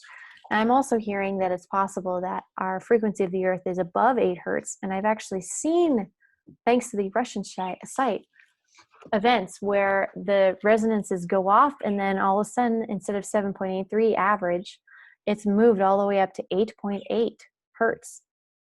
This, the Schumann resonances, which show me that there is a little bit of wiggle room and capacity for us to go a little faster than 7.83 average.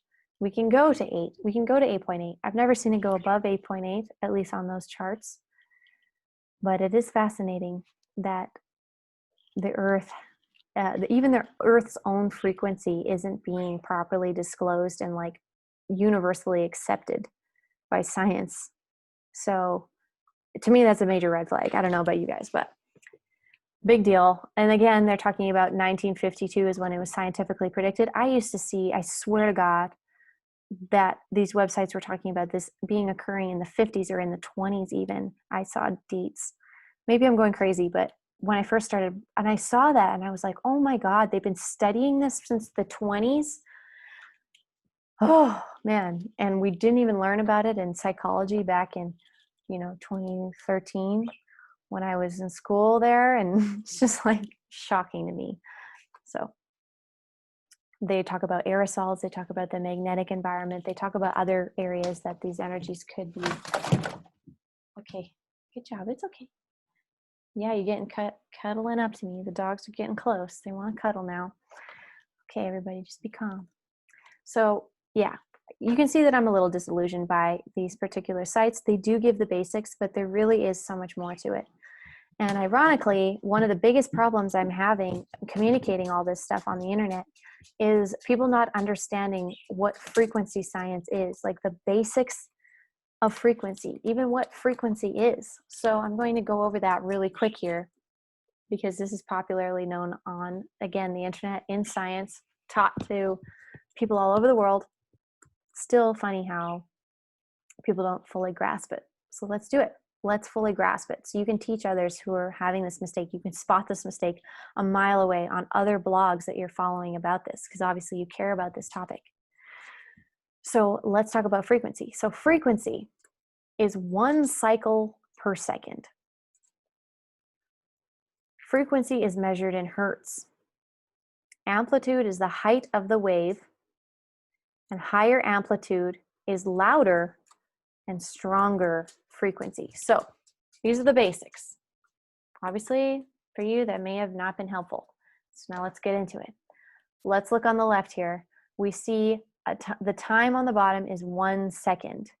In 1 second, the whole circle, or the sine wave here, which is flat, the top and the bottom of the circle, which you can see here, if I click here on the bottom right, is just a circle, but flattening it out so you can see it, it looks like this, the sine wave. It moves in like this if you're looking at it 2-dimensionally, or if you're looking at it straight on, it would look like a circle spiraling towards you or away from you.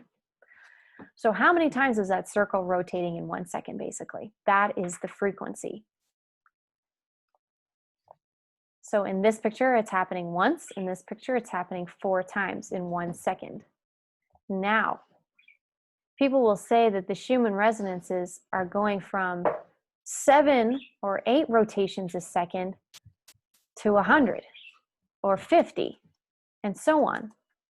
And at first, like, I already know exactly what the problem was, but it was hard for me to explain it to people because they thought what the readings of amplitude were actually numbers about frequency, and they were confusing the two. But amplitude is just the strength behind the wave. Whoops. Hi, Willow. He came to visit. The amplitude is just the strength behind the wave. He moved my slide and everything. And so the quieter this frequency is going to be, the less impactful, the less you will entrain to this frequency because it has less power behind it, is a lower amplitude. But the louder it is, it has a larger amplitude. So it's not going more times a second. The waveform is just taller, and it's taking more, in a way, it's packing more of a punch behind every rotation per second. The circle that's rotating, if you're looking at the circle again, is bigger. Really, it's either a smaller circle, low amplitude, or a bigger circle, higher amplitude. Super basic, super simple. I hope that helps you visualize this better. And again, here is the amplitude is the height of these waves, and the frequency is how many waves are happening per second, or how many rotations of the circle are happening per second. Please commit that to memory if you haven't already, because this is really what I'm trying to educate people about. Because again, there's a lot of confusion going on in the popular culture of the Schumann resonance. Let's talk about the Schumann resonance being an essential factor for life. This is from a person who studied this stuff. So this is a secondhand quote, but they mention that NASA has been using this knowledge to protect astronauts while they are outside of the Earth's natural source. So astronauts go above the ionosphere. That's where the satellites are hanging out. That's why they need to pierce through the ionosphere to get there. So we've pierced people now out where they were born on the soil, out of the ionospheric layer and boundary of the Earth. And then people didn't like that very much. They didn't feel good. And the physical condition of early astronauts deteriorated severely while in outer space, away from the Schumann resonance. The problem was solved by introducing the Schumann simulator, which I showed you earlier, these kind of machinery that will replicate and do their best to imitate the entire cavity of the planet Earth and what vibrates within it. Don't know, it is, I'm sure it's extremely possible, but it is funny how even just back then, when they were first putting astronauts up, they were able to at least mimic it to a point where it was helping their astronauts survive longer in space, which is good. And the problem was solved, yes, and it was installed into all the space shuttles, and it's a magnetic pulse generator, just like we talked about, people putting on their brains to stop eating if they're obese. Or they have a mental illness or something. You could really use it for whatever if you don't have the right, motives. That's why I'm educating too, because, this education is going to help a lot of people. This demonstrates the simple fact that we cannot be healthy if disconnected from natural biological frequency of our planet. So you can tell your friends too, the Schumann resonances, they need it in space. It's important. I even heard once a secret space program insider. Now this is maybe outside of your realm of knowledge, but there's many people who are coming out as secret space program insiders who are talking about more advanced programs where they're already using travel to other planets and other star systems and so on through wormholes and through portals and through more physics than they really publicly talk about, because they've been studying this again forever. And as well as ET contact has been going on forever.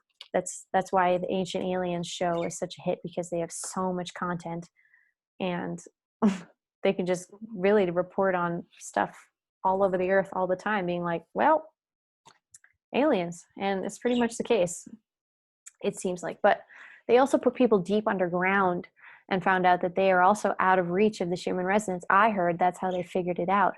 But this guy who said he went to Mars, he said he knew he was on a different planet, even though he went through like an elevator here on Earth and then portaled there basically, or something like that.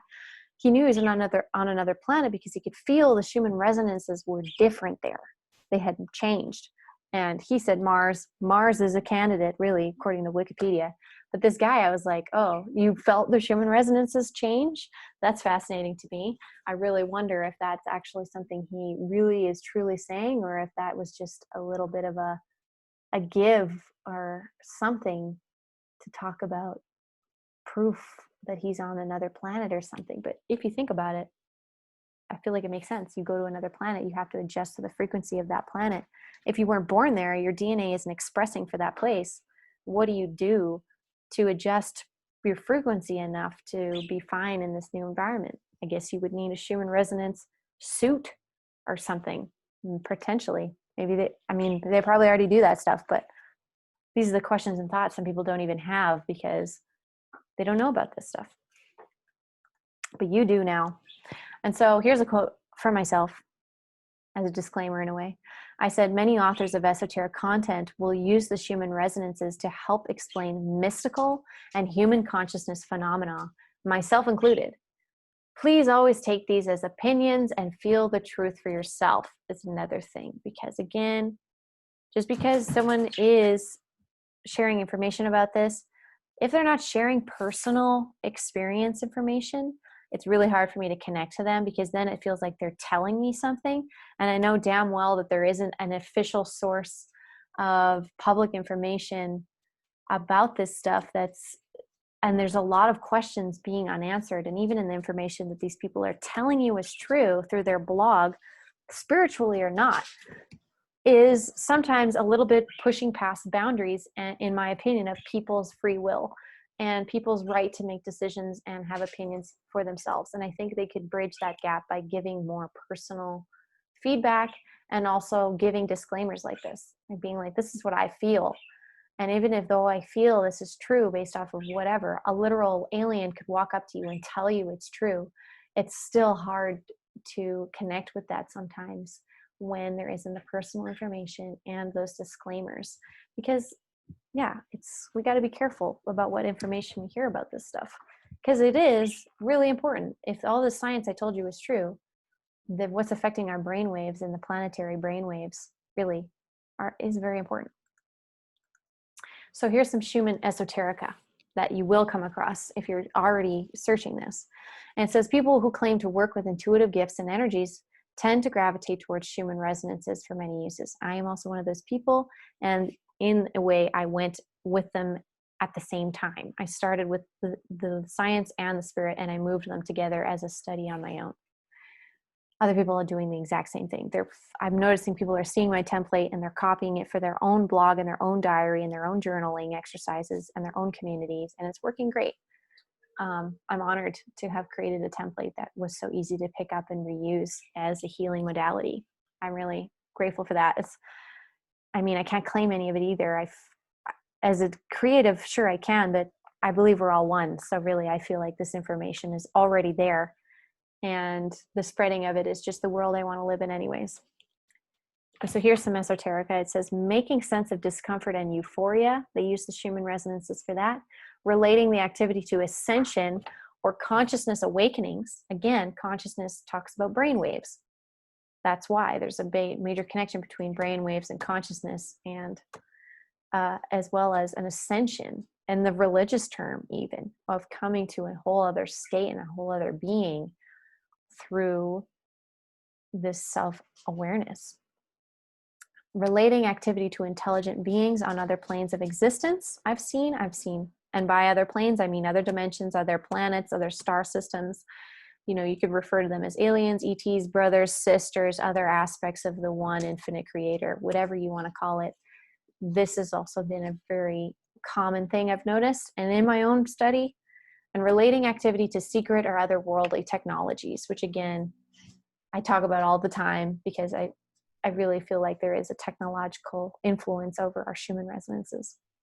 I also use the Schumann resonances to enhance my psychic gifts, like I told you, and learn how to communicate with these energies that are coming in a more, instead of looking at lines on a chart, getting more of a thematic information and stuff from it and testing that out. So whenever Schumann is going off or geomagnetic storms, I will use my tarot cards as a huge tool. At the same time as the science, I will do a tarot reading and publicly, and I will just say, what is it that the earth is receiving at this time? What are we as beings on this earth learning from this energy right now? What should we know? Is there more to it that we're not picking up just by looking at numbers? And oftentimes there is some great information, super relevant, super healing. Again, when it comes to tarot readings, you just take what resonates and, you know, don't take it too seriously, but take it as extra information that you can use and work with. And so, yeah, when the Schumann is blasting, I would recommend that you check in with your psychic tools. If you're one of these people, in whatever way you do it, you could have a pendulum, you could do body tests, muscle testing, you can use tarot cards, you can use runes, you can use whatever you want, whatever you like to use to get extra like information from your guides and from your, you know, from your experience. I would recommend you do that.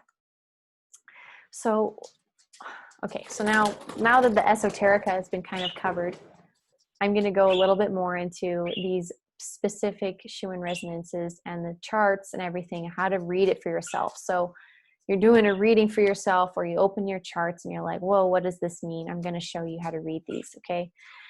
And then we have, first here, I want to show you brain waves, and I want to show you the Schumann resonance. Bottom is the spectral peaks I was talking about that Wikipedia talks about. They call them spectral peaks. First one, 7.8. Second one, 14. Third one, 20. 26, 33, 39, 45, and then at the end I've seen it go to 60. These are kind of all the peaks that I've seen studying this online. And above it, you see the different brainwave patternings. It's similar in shape as well, how the brainwaves work and how the Schumann resonance seem to show up. Just a thought. And then we see how each of these numbers, each of these hertz, each of these spectral peaks actually can correlate with a brainwave patterning. All of them can. All of them are in that range. All the Schumann resonance peaks are in the range of a brainwave state. So 7.8, you can look up, you can see that that is around a theta state according to this chart, which is a meditative state.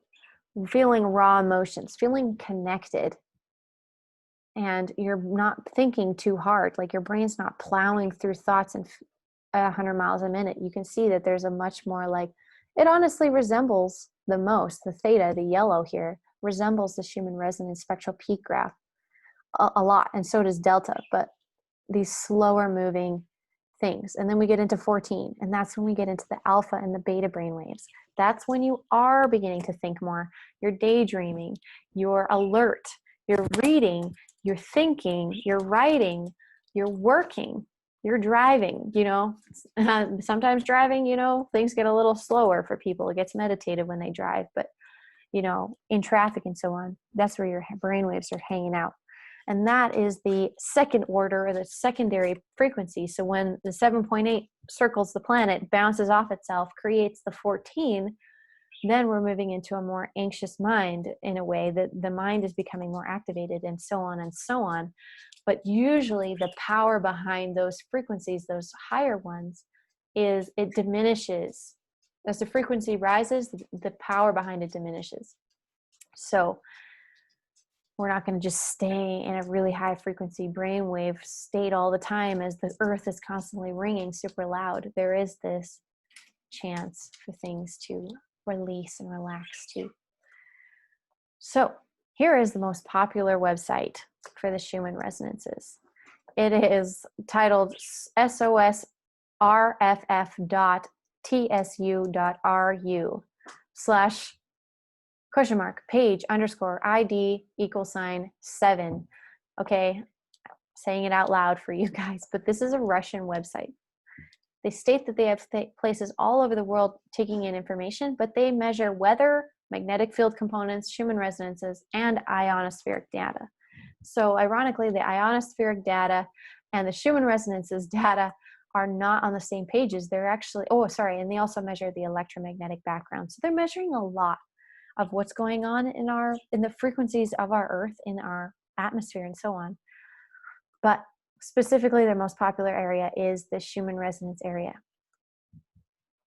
They measure the frequencies, the amplitude, and the overall look. So here on the bottom is the overall look, at the top is the amplitude, and over here is the frequency chart.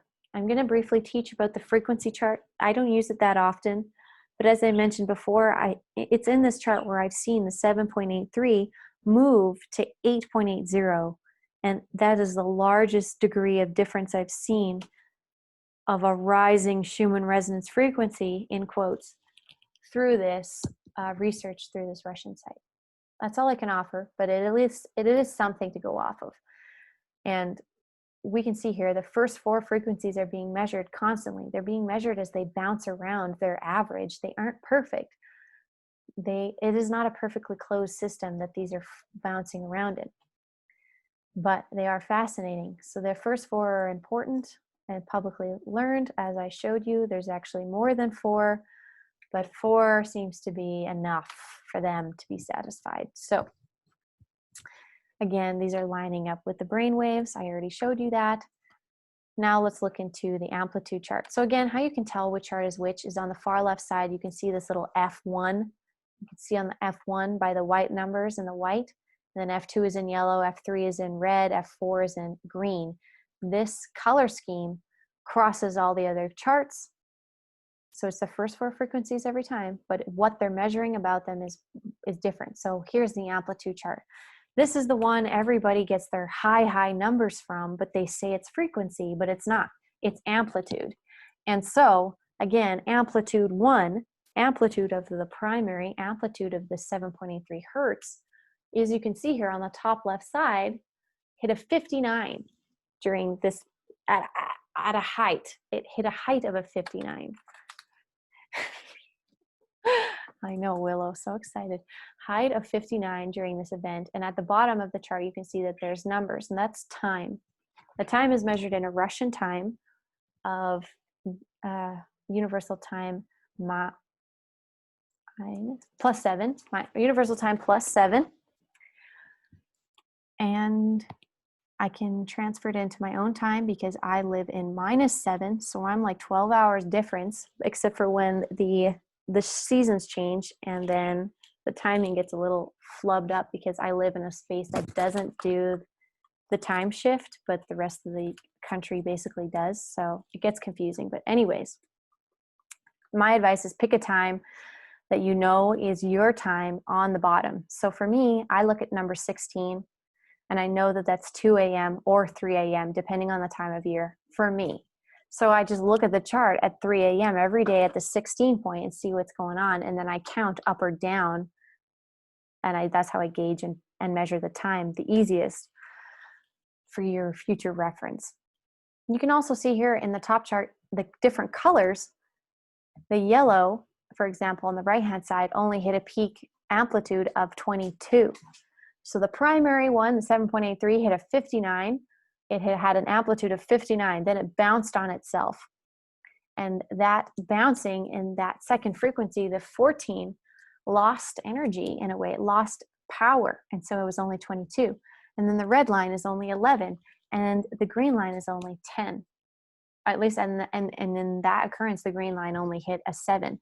So you can see how it loses its amplitude usually when it bounces off itself. So there at the bottom, this is the next chart that everyone loves. Left-hand side, along the numbers up and down on the left-hand side, start at 0 at the top and go down to 40 at the bottom. That is hertz. That is hertz. This is the one that measures hertz, not amplitude. This one measures hertz in a way, with numbers at least. Top left, you can see there's 2 little symbols. That is hertz in Russian. I looked it up just to double check. At the bottom, it's time again. Same time. So it's easy to read the charts because the times correlate. And so the frequencies you can see that are actually being hot and being stimulated, you can see on this chart. So let's look at this big white ball that you can see easily on the chart, the most bright event. Whoops. Right here. And you can see that the top of the chart being 0, if you really look above that bright ball, there's like black.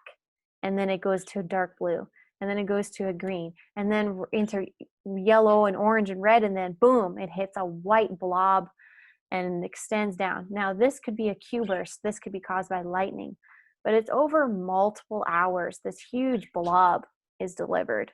So again, lightning's pretty fast. So either this is just a really crazy storm where the lightning's just plowing, or this is just this is a blob of amplitude that's hitting the frequencies around 1 hertz down to about, if you can just eyeball it, 20 hertz based off of the numbers on the left-hand side. And so 0 or 1 to 20 hertz was getting really loud over those few hours. What does that mean? Well, where does your brain hang out at 20 hertz? Or really pretty much 1 to 20, like what range is that? And really you get to pick. You can go delta, theta, alpha, or beta. And so there's all those potentials that can be activated in people. And that is why I think people have different responses to these blasts, because our brainwaves are in a different state when it begins or when it happens, and different parts of the world get more of the energy versus others because it hits in one spot, just like the singing bowl, and it transfers to the whole place. But the max amplitude, I think, is at where the spot that it hits, and then the energy disperses itself and transforms into kinetic energy and so on. Okay, so this is another site. It's called heartmath.org. This site is 24 hours behind. It is American, and it has sites that measures the Schumann resonance around the world. So again, major points, it's 24 hours behind. It also gets censored a lot. There's a lot of holes. I've noticed tons of holes. Even in this chart right here, I couldn't get a chart where there wasn't any blacked out areas. On the right-hand side, that chart, whoops, and this chart, the colorful one on the bottom, are very close in style. As you can see, it goes from black or really dark purple to pink or orange into like a brighter yellowish color. And that signifies amplitude. But you can see here, there's no numbers to tell you how powerful it gets on that chart. It doesn't even tell you the time. It's just like a day block. And then each row is a different location in the world. And there's a site key underneath each chart to tell you which block means which place. So for those of you hanging out from California, USA, on the right-hand side, you'd be the top row. Those of you from Saudi Arabia, second row. Those of you from Lithuania, third row. Alberta, Canada, fourth row. New Zealand, fifth, and South Africa, sixth. South Africa gets it the most, is what I've noticed. This is what this site has been able to teach me, is that South Africa gets cooked. And it does reflect in their geopolitical and their social realm. There's very high energies there. I would recommend, if you feel like you're losing your mind in South Africa, move out of the country, go to a softer, less intense node of incoming energy of high Schumann resonances. Go to somewhere else less intense if you can, if you have that privilege. And then you see here on the left, this chart is funny because this chart will do readings in power. It says on the left-hand side, if you cock your head and look, it says power between 0.32 and 36 hertz. So it's measuring the power in that specific range of frequencies. That is the range of frequencies of the Schumann resonances. So it's now measuring the overall power, I think, behind that.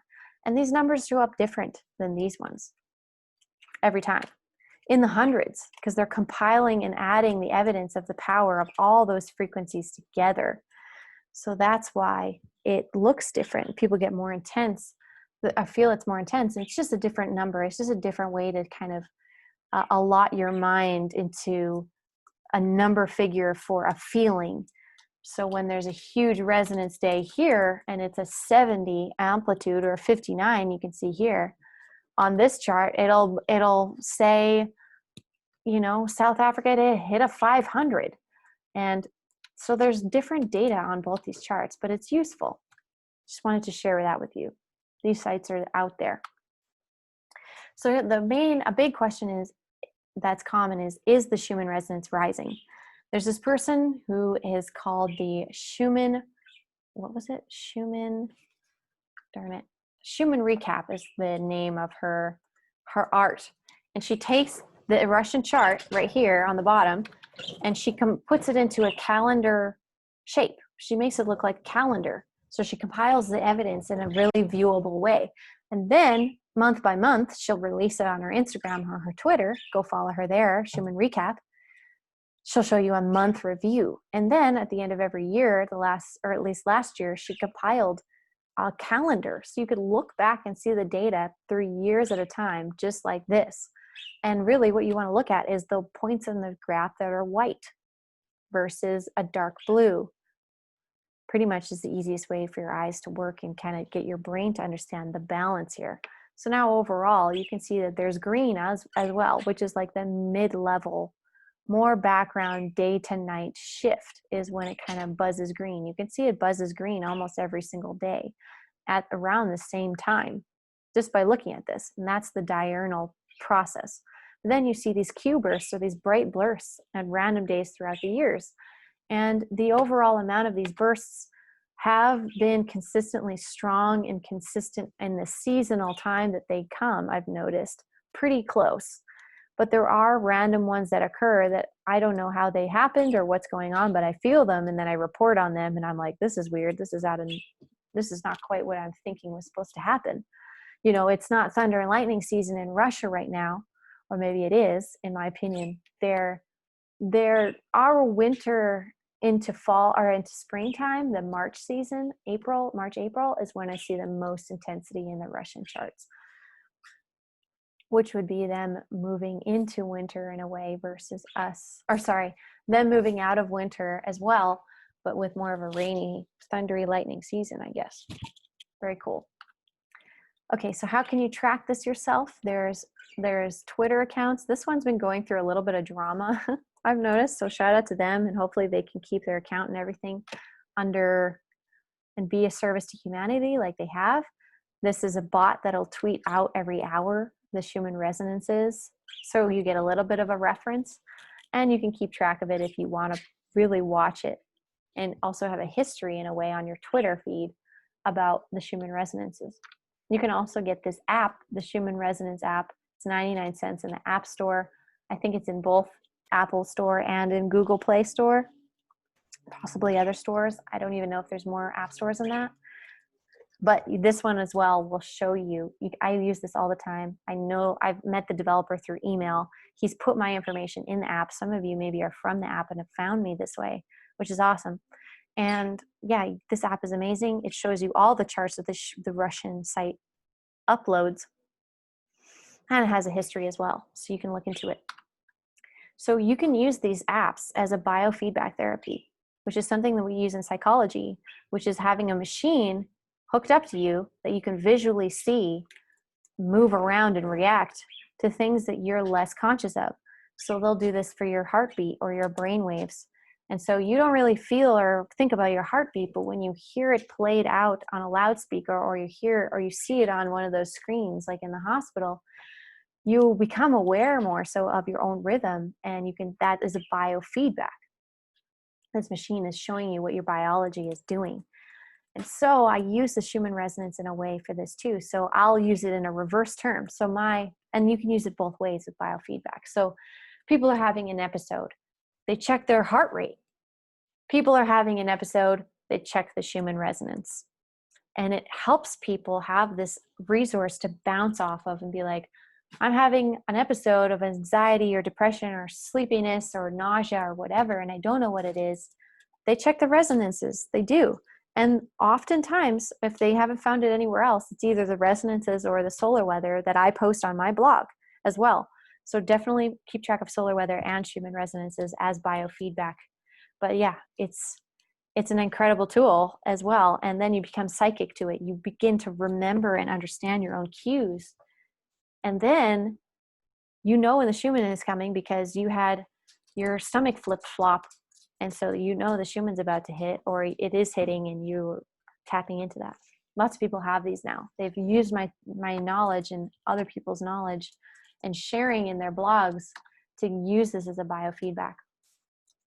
So I wanted to show you overall just like what the live chart is right now. Resume share. Oh, I wonder if I'm allowed to share this. There we go. Hopefully that's working. And you can see my webpage, but here's an example of it right now. What's going on? See all these background pulses right here? That to me is more like a pulsed frequency machine that's going on. And I would say that we have to keep our eyes on it. There's times though, there's hours where it won't be on like this. So you don't see those background stuff. There's months and weeks that I won't see this stuff. And then all of a sudden, I've noticed, especially around October, which again is another seasonal change. So it may be some type of effort in Russia to like control things during the fluctuations of the seasons, control the minds potentially during these seasonal changes.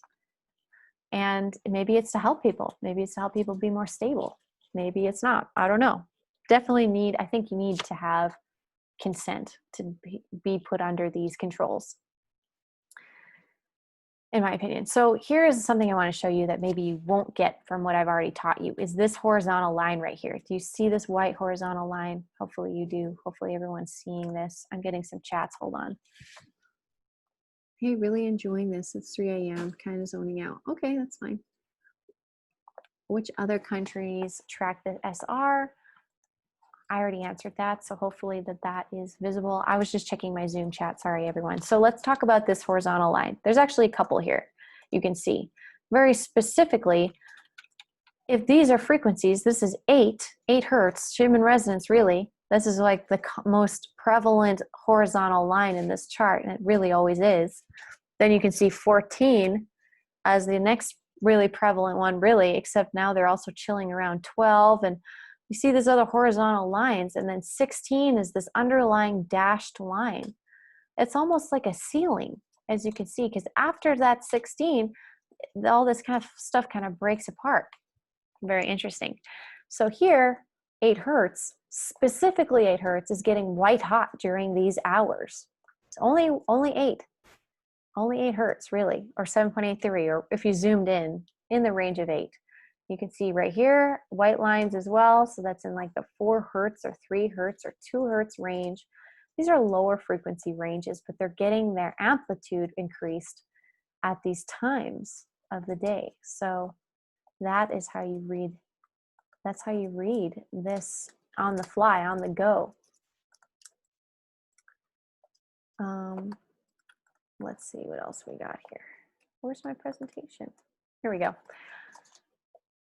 Amplitude is the chart. We have the frequency chart, the Q factor chart. All of these are on here. So if you're watching this right now, you can at least type this into your browser right now and get these sources. I will also put them underneath the video, but sometimes, I don't know, some people don't do it that way, but HeartMath as well. So these are some of the resources of looking at the resonances. They aren't the only ones in the world.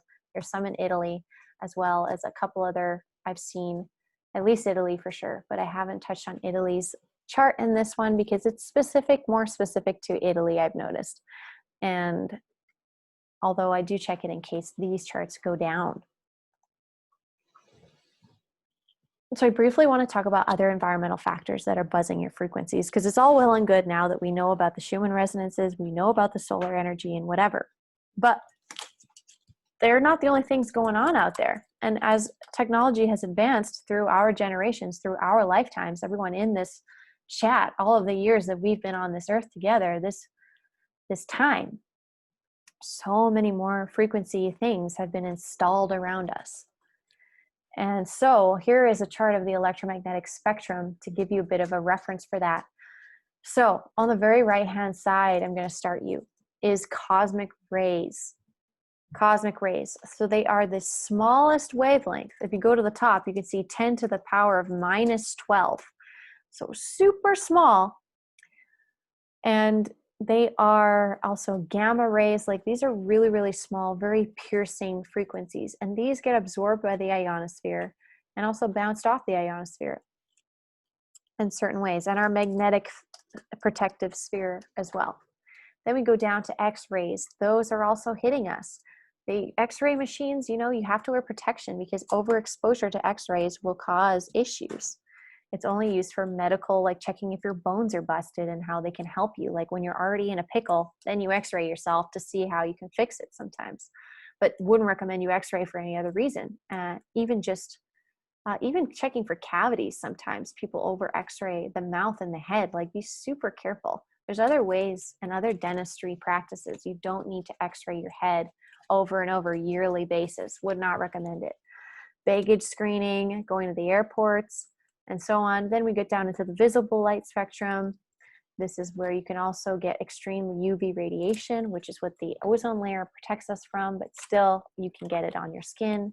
That's why people cover up, because it still can penetrate and still can burn your skin if you have less protection in your skin, like a less coloring in your skin, depending on your phenotype of your DNA expression.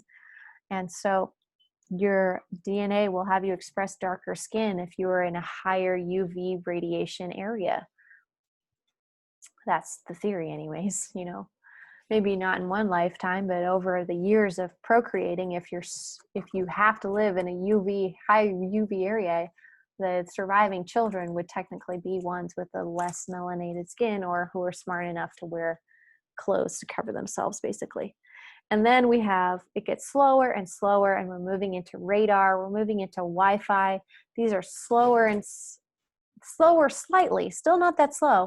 And then if you go to the top, you can see how big they are, how big like the baseball. Your cell phone is like a rotating baseball thrown at you, those signals. So imagine you're getting thrown baseballs of energy, in a way. That's a good way to put it. And then, you know, FM radio, you're seeing wavelengths the size of a person. You can't see them, but they're happening for radio towers and TV broadcasts.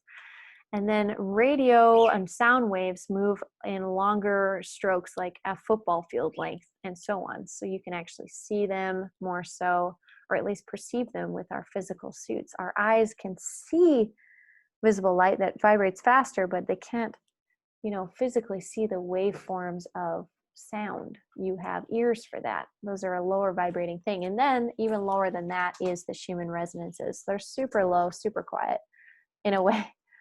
Not quiet, but I would say they can be quiet, but I would say they're super low and slow. They're large, very large waves.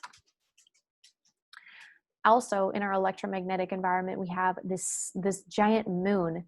And the moon is one of the biggest conspiracies. It's going to be coming out more and more so, the truth about it, because it is so important to the life on Earth and science in general.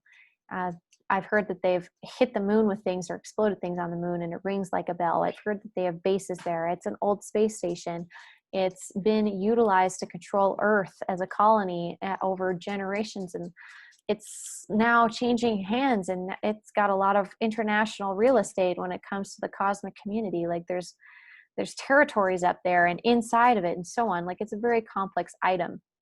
But in the moon cycle, all of these religions and all of these things, they follow the moon cycle. They know that the moon has this potential to reflect the light of the sun and utilize and change the energetic field of our Earth and our magnetic field. So pay attention to when the moon is full and when the moon is a new moon. Especially new moons are when you are doing your manifesting. They say you manifest during a new moon, and then you receive during a full moon. That's some of the esoteric sides of that too. Equinox and solstice, like I've been mentioning, are also really big. These times of year are major shifts in energy on the Earth. Be very aware of them, and be, again, patient and gentle with yourself during these times. That's why they're holidays. You're supposed to be celebrating while everything changes. And then we have eclipses as well. These are more rare, but we're getting them a lot lately. They happen multiple times a year, usually, an eclipse, either a lunar or a solar. So we have the solar eclipse, which blocks out the moon, and then there's solar eclipse is when the moon blocks out the sun's energy to us, intense. A lot of people will go inside and not be outside during these times, either eclipses, either types. And then the lunar eclipse is when our planetary body is blocking the sunlight to the moon in a unique way, and it also changes the dynamic of energy exchange. We also have Lionsgate, which is when we connect to Sirius. This happens on August 8th every year. Everybody in my community gets excited for Lionsgate because they know that the stagnancy of the summer is about to change and there is new energy and new codes and information coming in. Sirius is regarded as like another advancement, another advanced place. And the teachings and stuff that come from there are helpful to us here because they're older and wiser than us. That's the understanding anyways, at least to my knowledge. And yes, energy and information coming from the earth and from the great central sun or the consciousness of our immediate universe is transferred via these energetic gates between our planet and Sirius and our star and the star Sirius all the time. This is some information from the book Essence Katha Ras. So we have ascension symptoms going on. What are ascension symptoms? Ascension symptoms are a popular term that have been used in the community to describe feelings and symptoms you're having when these energetic shifts are occurring during the solstices, during eclipses, during lunar cycles, during Schumann resonance blasts, during solar flares, during solar windstorms. All of these times, people have a variety of symptoms, and there's ways to mitigate these things, but knowing your symptoms is also important because people will think that their symptoms are caused by other things, or they're just plain old confused about their symptoms, and then they start medicating in a more, I would say, less healthy way because they don't know what they're medicating against. They don't know what is the cause of their situation. So their mind starts to panic and a depression can set in. So I want people not to be depressed. I want them to know that everything's fine.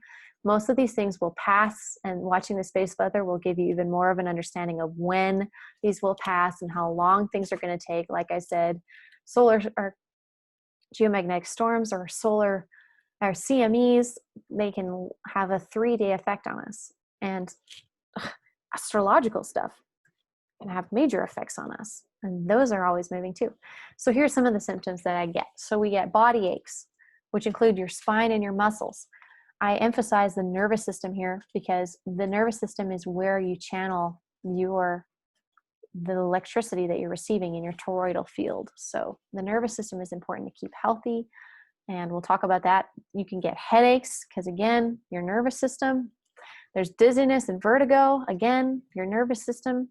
Spaced out, ungrounded. This can be your brainwave shifts, and this can also be your nervous system. Emotional roller coasters, sleep disturbance, dreams and hallucinations, ear ringing phenomena, heightened senses, digestive disturbance, anxiety, buzzing, heart palpitations, activation of a greater purpose, and falling away from the artificial matrix are also some of the symptoms I've noticed. Not all of them are bad.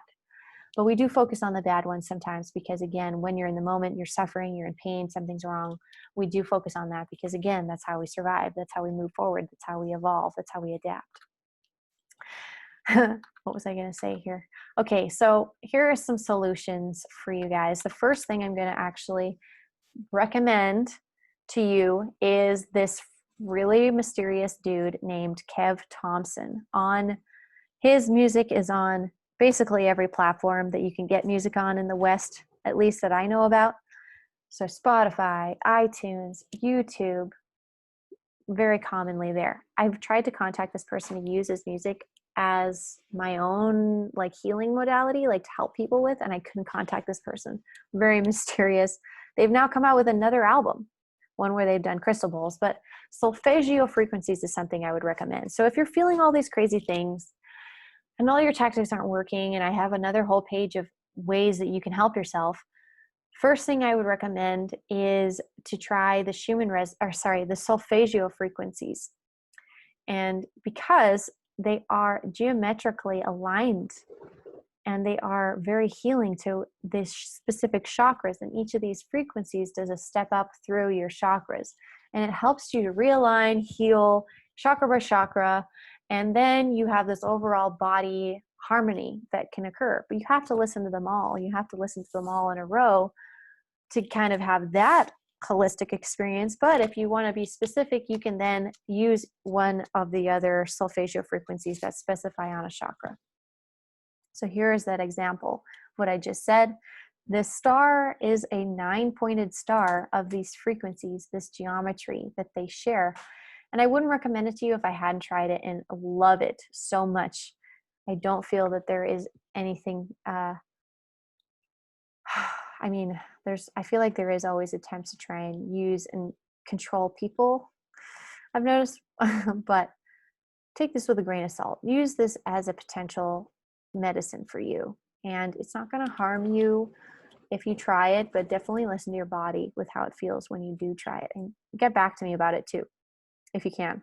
But you see these frequencies, they also align with their chakras, they align with specific hertz, faster resonations than the Schumann resonances. We're at, like, the lowest one is 174 compared to 7. You know what I mean? So 174 is meant to help with a deep, deep healing.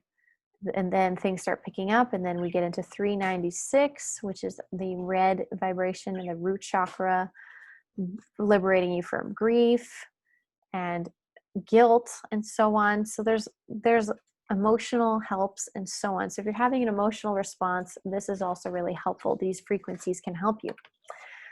Other things that are more bodily and your nervous system related, I have some advice about. So we have mindfulness. Mindfulness is a solution to these ascension symptoms, 100%. Your mind is very powerful, and being mindful of what the weather is and what's going on with your body is going to help you majorly to deal with solutions. You need to hydrate. You need your minerals and vitamins. You need to heavy metal detox, likely, if you're having issues with your nervous system. This has to be done slowly. You can use cilantro, chlorella, spirulina. You can get mixtures at the health food store that you can put in water, mix up, and down a couple times a day, and it'll give you this boost. And it'll also chelate out all of these heavy metals that you could have gotten from vaccines as a kid. You could have gotten from medication that you took from the pharmaceutical industry. You could have gotten it from what they're spraying in the sky, what's in our water, it's in our food. Heavy metals have been secretly implemented in a lot of ways into our diet and in our environment, which we are now relegating and dealing with as a collective, I've noticed. So these are some ways, in case you haven't heard of that, do a heavy metal detox. Do it slow and steady. It is, people can get headaches from doing that, but it's a headache that'll be worth it. Just be gentle with yourself. You're literally pulling it out of your brain. So I haven't heard anything too powerfully painful about the experience at all. Just warning you, because I've read the warnings enough times. We also need cardio. We need stretching. We need weights. We need to move our muscles. They're a major electric channel in our body, our muscles. And so you need to do cardio, because your heart is the muscle that is pushing your electromagnetic field out. And you need a strong heart to be able to have a strong field. So you also need to stretch and release tension from muscles and blockages in your skeletal structure. And also doing weights will help to strengthen and thicken up your muscle cells, basically, and allow them to channel more light and energy through them, more information. Grounding and swimming is also important, as these Schumann resonances are supposed to be from our planetary body. You should engage with the planetary body, engulf yourself in her frequency, go in a cave if you can, seriously, a literal cave, or go underwater into the waters on the earth that are naturally vibrating and humming all the time with her, like a lake or a stream or an ocean, and help yourself with that for sure. Swim, ground, bury yourself in dirt, do what you need, bury yourself in it, literally engulf yourself in it if you have to. It's very important to our health. Community participation, join a blog, join one of my blogs and one of my platforms, and talk to people about your feelings and what you're going through, because likely someone else is feeling the same way at the same time. Meditation, ceremony, plant medicine, sexual energy circulation are also recommended. Meditation, plant medicine, just like cilantro and chlorella, as well as cannabis, is a highly recommended one. And it's pretty much legal everywhere now, so look into that. It's not a taboo thing anymore. It's really a medicine that's doing huge wonders for the world and for all of my friends, almost all of them. And it's funny because people are reaching here spiritual heights, but they're still having to deal with these symptoms. And cannabis is a spiritual tool, and people can abuse it. But in the way I think cannabis wins out a lot of the time in the overall management of your chaotic, unhealthy programming and information. And sexual energy circulation is also amazing to help push and get circulation, get your cardio up, get your muscles stretched, get everything moved around and readjusted and back to homeostasis. Very, very helpful for that. I'm going to be honest. I don't mess around with sex. It's very important to the health and the birthing and death of everything. So what is going on really? So why are people having all these symptoms? Why am I even doing any of this work? In my opinion, it's because we're literally going through DNA shifts that at an accelerated rate. And people call this ascension as well. And here is some actual some actual science about this. Is that DNA is put in one hermetically sealed tube next to another hermetically sealed tube that has nothing in it but distilled water. Then the Schumann resonance, pretty much, the 7 hertz, is in this environment. They beam a light of 7 hertz, basically, at the tube with the DNA in it. And on the other side of that tube is the tube without any DNA in it. And what they'll find is they'll actually get an imprint of DNA structure in that tube. And then strands will begin to form, mass and matter will begin to come to these light strands, basically this light imprint, and form the DNA that was previously being projected through with this 7 hertz light. So that's amazing. Dr. Luc Montagnier is an amazing scientist, and this science has again been really popular in Russia and also is being used and is aware of. So they could beam DNA through light at you in an audience at a concert, for all we know. Like, I'm pretty sure it's possible. Obviously, we aren't a hermetically sealed tube of water, but it makes you think. It really does.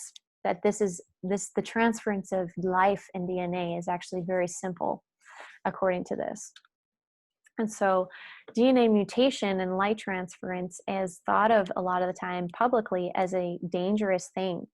That UV radiation coming in from the sun can tear apart the bonds in your DNA and have them bond to each other in wrong ways and create kinks and create breakages in your DNA, UV radiation. But again, whoops, this is how light is transferring DNA. Light is transferring DNA by just being projected through itself. So the light is also carrying a lot of this information and stuff for our DNA that is helpful and is growing and is constantly shifting and changing DNA. They really do focus on the negative of mutation and DNA mutation, but in my opinion, the science is also just as strong that this information is informing our DNA and making it shift and mutate in positive ways as well, because I'm pretty sure that's the whole point of life, is to continue life. So that's basically, I think that we're almost at the end of this. All right. So I'm asking you, if you're mutating or if you're ascending, please join the conversation. I said it a million times. Please join my Instagram or my Facebook or my Patreon or my YouTube, really. I'm everywhere. You can also go on Twitter. I'm also on Twitter if you're a Twitter person. I am all over the place sharing this information constantly and strumming up as much conversation as I can about the topic, because all these symptoms and so on are very common, shared, and then solutions are shared, and we move forward as medicine people, as people of awareness and alignment with our planet. We are able to find the medicines for ourselves to keep going. And you can support my cosmic weather research by becoming a patron, by becoming and donating to these classes like so many of you have. And also, I have shirts. If you want to talk about the Schumann resonance, if you want people to be directed to me, you can go to my Teespring store right here. It's called Divine Sovereign Beings. It's my husband's and I our company together. We called it Divine Sovereign Beings because that is the message we really wanted to extend to and share. And so Divine Sovereign Beings is making shirts about the Schumann resonance. And I'm going to be making a lot more content and physical stuff that you can wear and teach other people with about this stuff, and about just overall poetry, about how we are all one, how we are all connected, how this science and the spirit is truly one. And there is so much to be gained from merging these worlds and also respecting them both as their own entity. So that is that. Pause this video on replay to get all that information, or just message me to get that. And then again, if you like my teaching style, I'm planning on doing a whole class about Ascension and moving from basically, it's 10 modules. I'm going to be covering 10 concepts. The classes are going to be less long. I'm going to cover these concepts to really give another basic understanding of what Ascension is in the religious and the spiritual, and then all the other areas that will blossom from that and grow from that, and giving a lot of knowledge base, again, to add to your own process and accelerate you through your own knowledge and through your own ascension faster, or at least with more robustness of information and resources for you to also then become a teacher. And it's student teacher, it's the same playing field. I want people to teach in confidence with true science, like really be responsible as a teacher, take it seriously, but also take responsibility and be serious about being a student too. So if you'd like to join that class, join my Patreon, because then you'll know exactly when that goes down, because I'm not done. I want to do the next one. I want to do my first class soon because I love doing these. You'll be in the know about that for sure. And just stay in the loop, get on my social medias or something, grab onto me in some way, and you will definitely hear about this class. I'm excited to share it with you.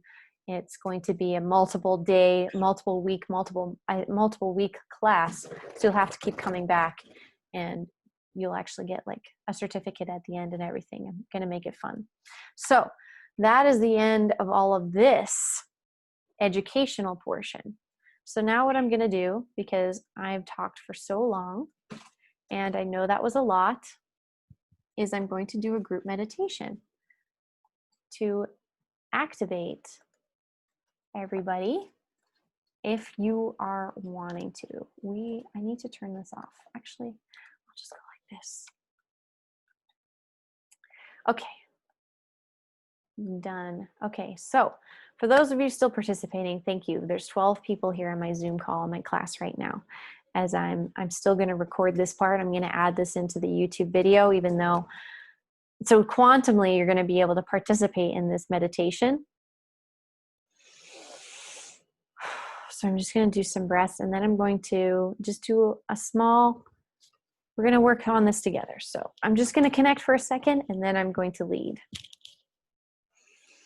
I invite you to do the same.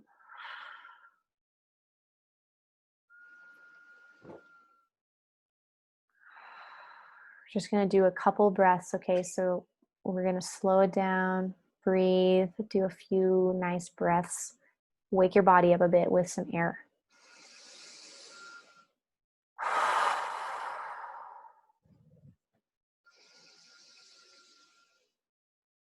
Feel your lungs expand bigger. Feel the plasma into your lungs and nourish you.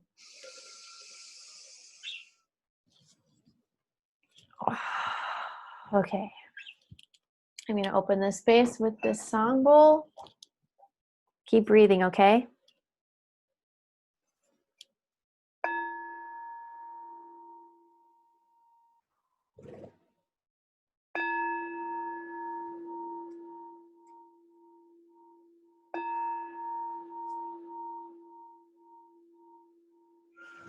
All right, now synchronistically, I'd like to take a breath in with you, and a breath in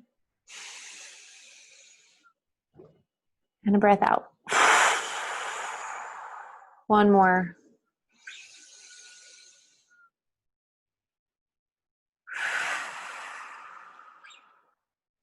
Now, if you're not already, I'd like you to be in a seated position or a laying down position where your spine is stacked on itself.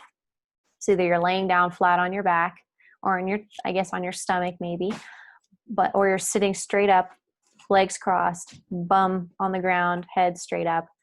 Try and keep your shoulders square. We're going to try and really we're going to try and get your current really straight right now. So we're going to move the current through your body in a very straight fashion from the top of your head down through the bottom of you and into the ground.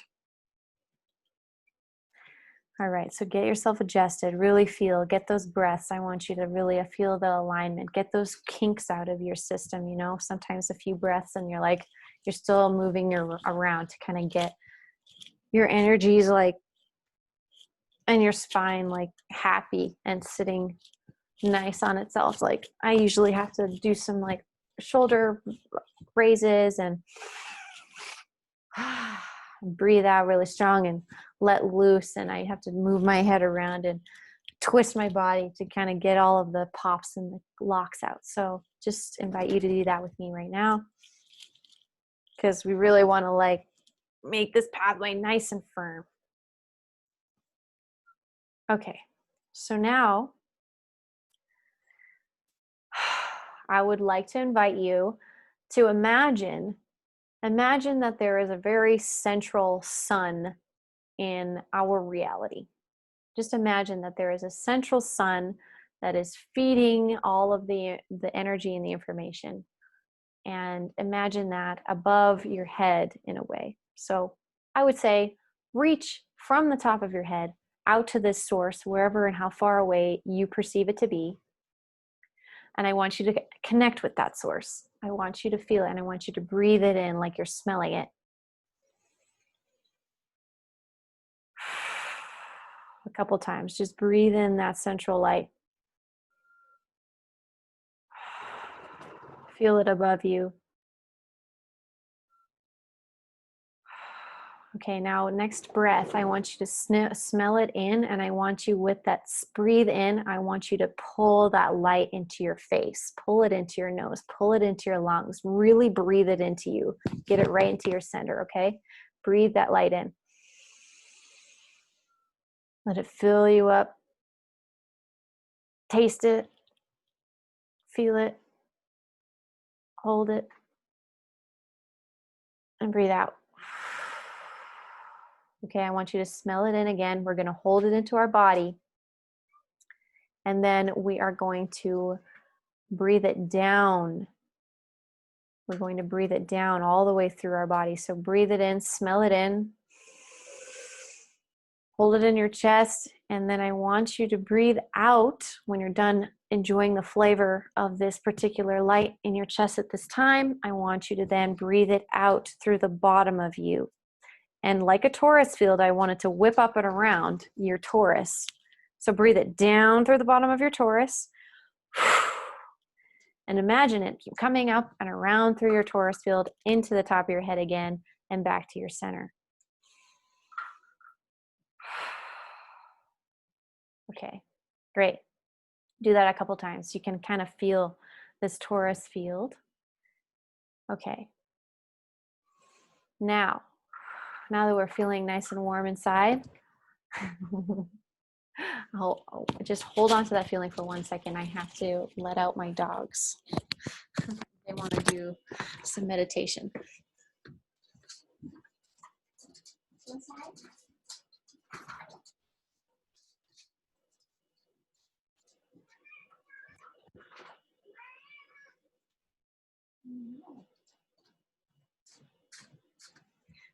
Can you see Willow? He's hanging out. That's funny. Okay. Good breathing, good breathing. Okay, we're connecting. Our torus field is aligned and it is feeling beautiful, filled with all of this beautiful light from this great central source. Okay, and now what we're going to do is we're going to engage with Earth. So we've engaged now with the cosmic energy, pretty much the ever-present energy. What?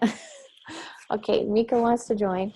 So we've engaged with the ever-present energy, and now we're going to engage with our mom, with our earth beneath our feet. So if you can, put your feet on the ground. Try and get something touching the closest to the ground that you can. If you're not outside right now. Animals are very excited. Whenever I start meditating, it's like, yeah, energies. So we're going to ground now into our feet. We're going to bang. I want you to smash your feet a little bit on the ground if you can, like, or if you're laying down, just kind of shake your feet, move your toes, whack them down on the surface you're laying on. Just get some blood flow to that area, activate that area in your feet, okay? Because we don't do this enough.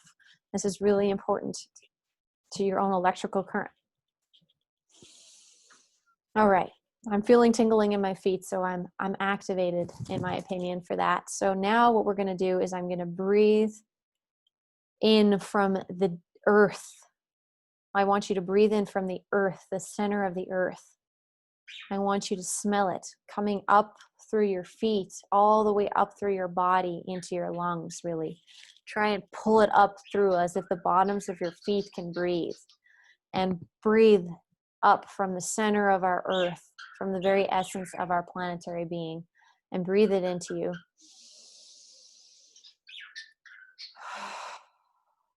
Breathe out. Breathe into you. Breathe out. One more time.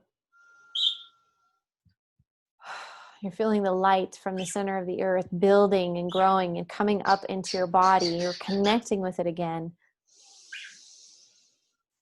All the nutrients and the care and the prosperity of this planet we were born onto just pouring into your body like a wellspring. Okay, we're feeling into this. We're feeling into this. Let it come into your heart. Let it nurture you. Connect with it. Connect with it.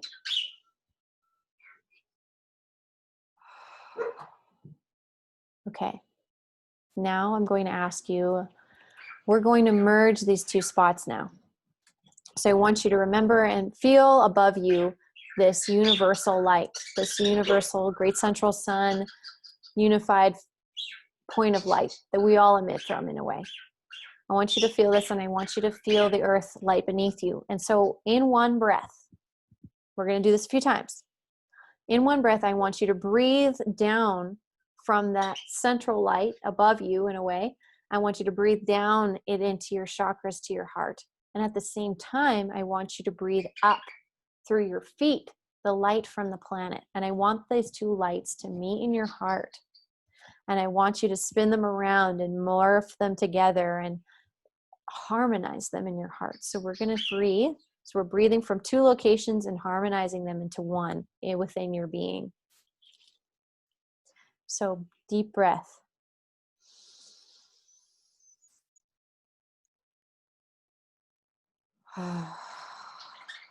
Doesn't that feel nice? I'm going to ask you to do about 5 of these. So I want you to breathe in and pull these lights together and merge them in your heart.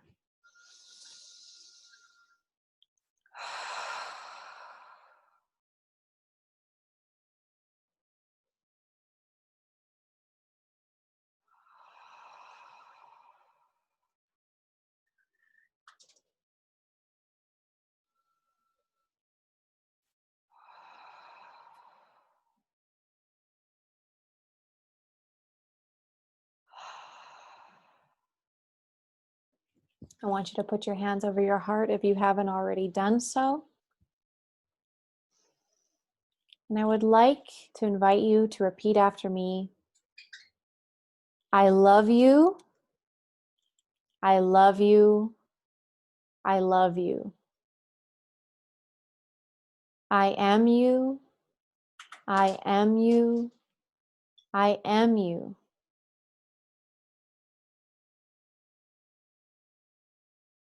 I am harmony. I am harmony. I am harmony. We are synchronized. We are synchronized. We are synchronized. We are one. We are one. We are one. And I just invite you to savor it. Feel your heartbeat against your hand on your chest. Feel the energy surging in that area. It's not overwhelming because your heart is the space where it can handle the most. It is doing what it's supposed to do. Now I want you to breathe out, and if you can with your arms, I want you to extend your arms all the way out, as if you're touching your own field around you, like the big torus, big circular motion. Do it again. Just give your arms a nice big round circle. And do it again. Open up your chest with it. Open up, open up, open up, open up, open up. Meet your hands at the top, and you become a lightning rod. This energy is now surging down your body and up your body. You are the antenna, as we say. You are in alignment with all of the energies moving from the macrocosm to the microcosm. Nothing is bigger or smaller than you. You are infinitely power,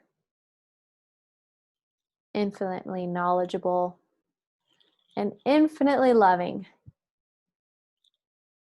Please bring your hands together and stick them right over your sternum and your solar plexus right here in your rib cage, this comfortable spot between your pectorals and your rib cage. And just hold your hands there, and I want you to say your own. I want you to say your own thing to yourself and to these beings and to this oneness that we are. I want you to say something. If anything's coming to mind, speak to yourself now.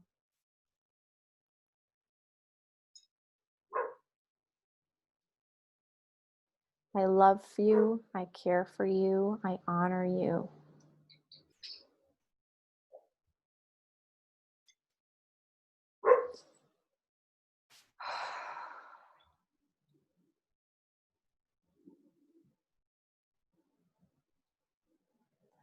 I feel like I can quantumly feel all of you doing a prayer right now.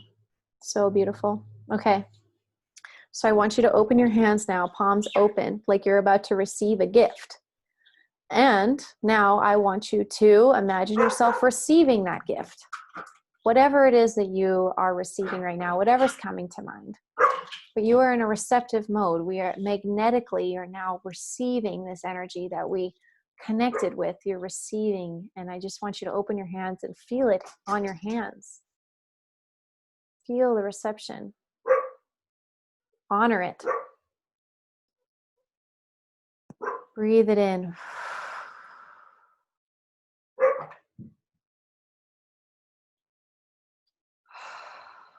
Excellent. Excellent.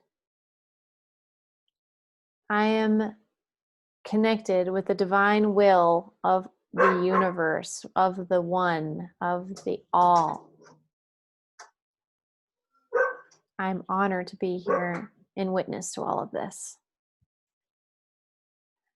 I wish for these Schumann resonances and this science of Earth's frequencies and these beautiful things that I've discovered and taught and shared be brought to the public, be brought to the collective consciousness in order to empower them, in order to relieve them, in order to educate them and reconnect them with their truth, with our truth. And together, I'd like you guys to put your hands back over your heart, and I'd like to do a couple last breaths with you, and then we're done. I'm going to close the space, okay? So again, begin to place yourself around with a blanket of this light as well. Comfort yourself, hold yourself. Breathe it in like a very cozy, happy, warm energy. It feels so good. It feels so healing. This is what's available to you at all times, if you so choose.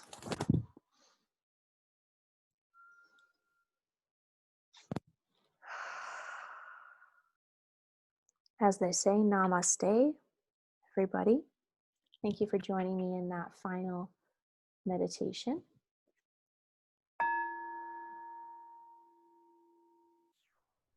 And thank you for joining on this presentation. Those of you who are watching, and for those of you who are here with me now, I greatly appreciate you holding this space with me to talk about this information that I'm very passionate about. And many of my peers are now.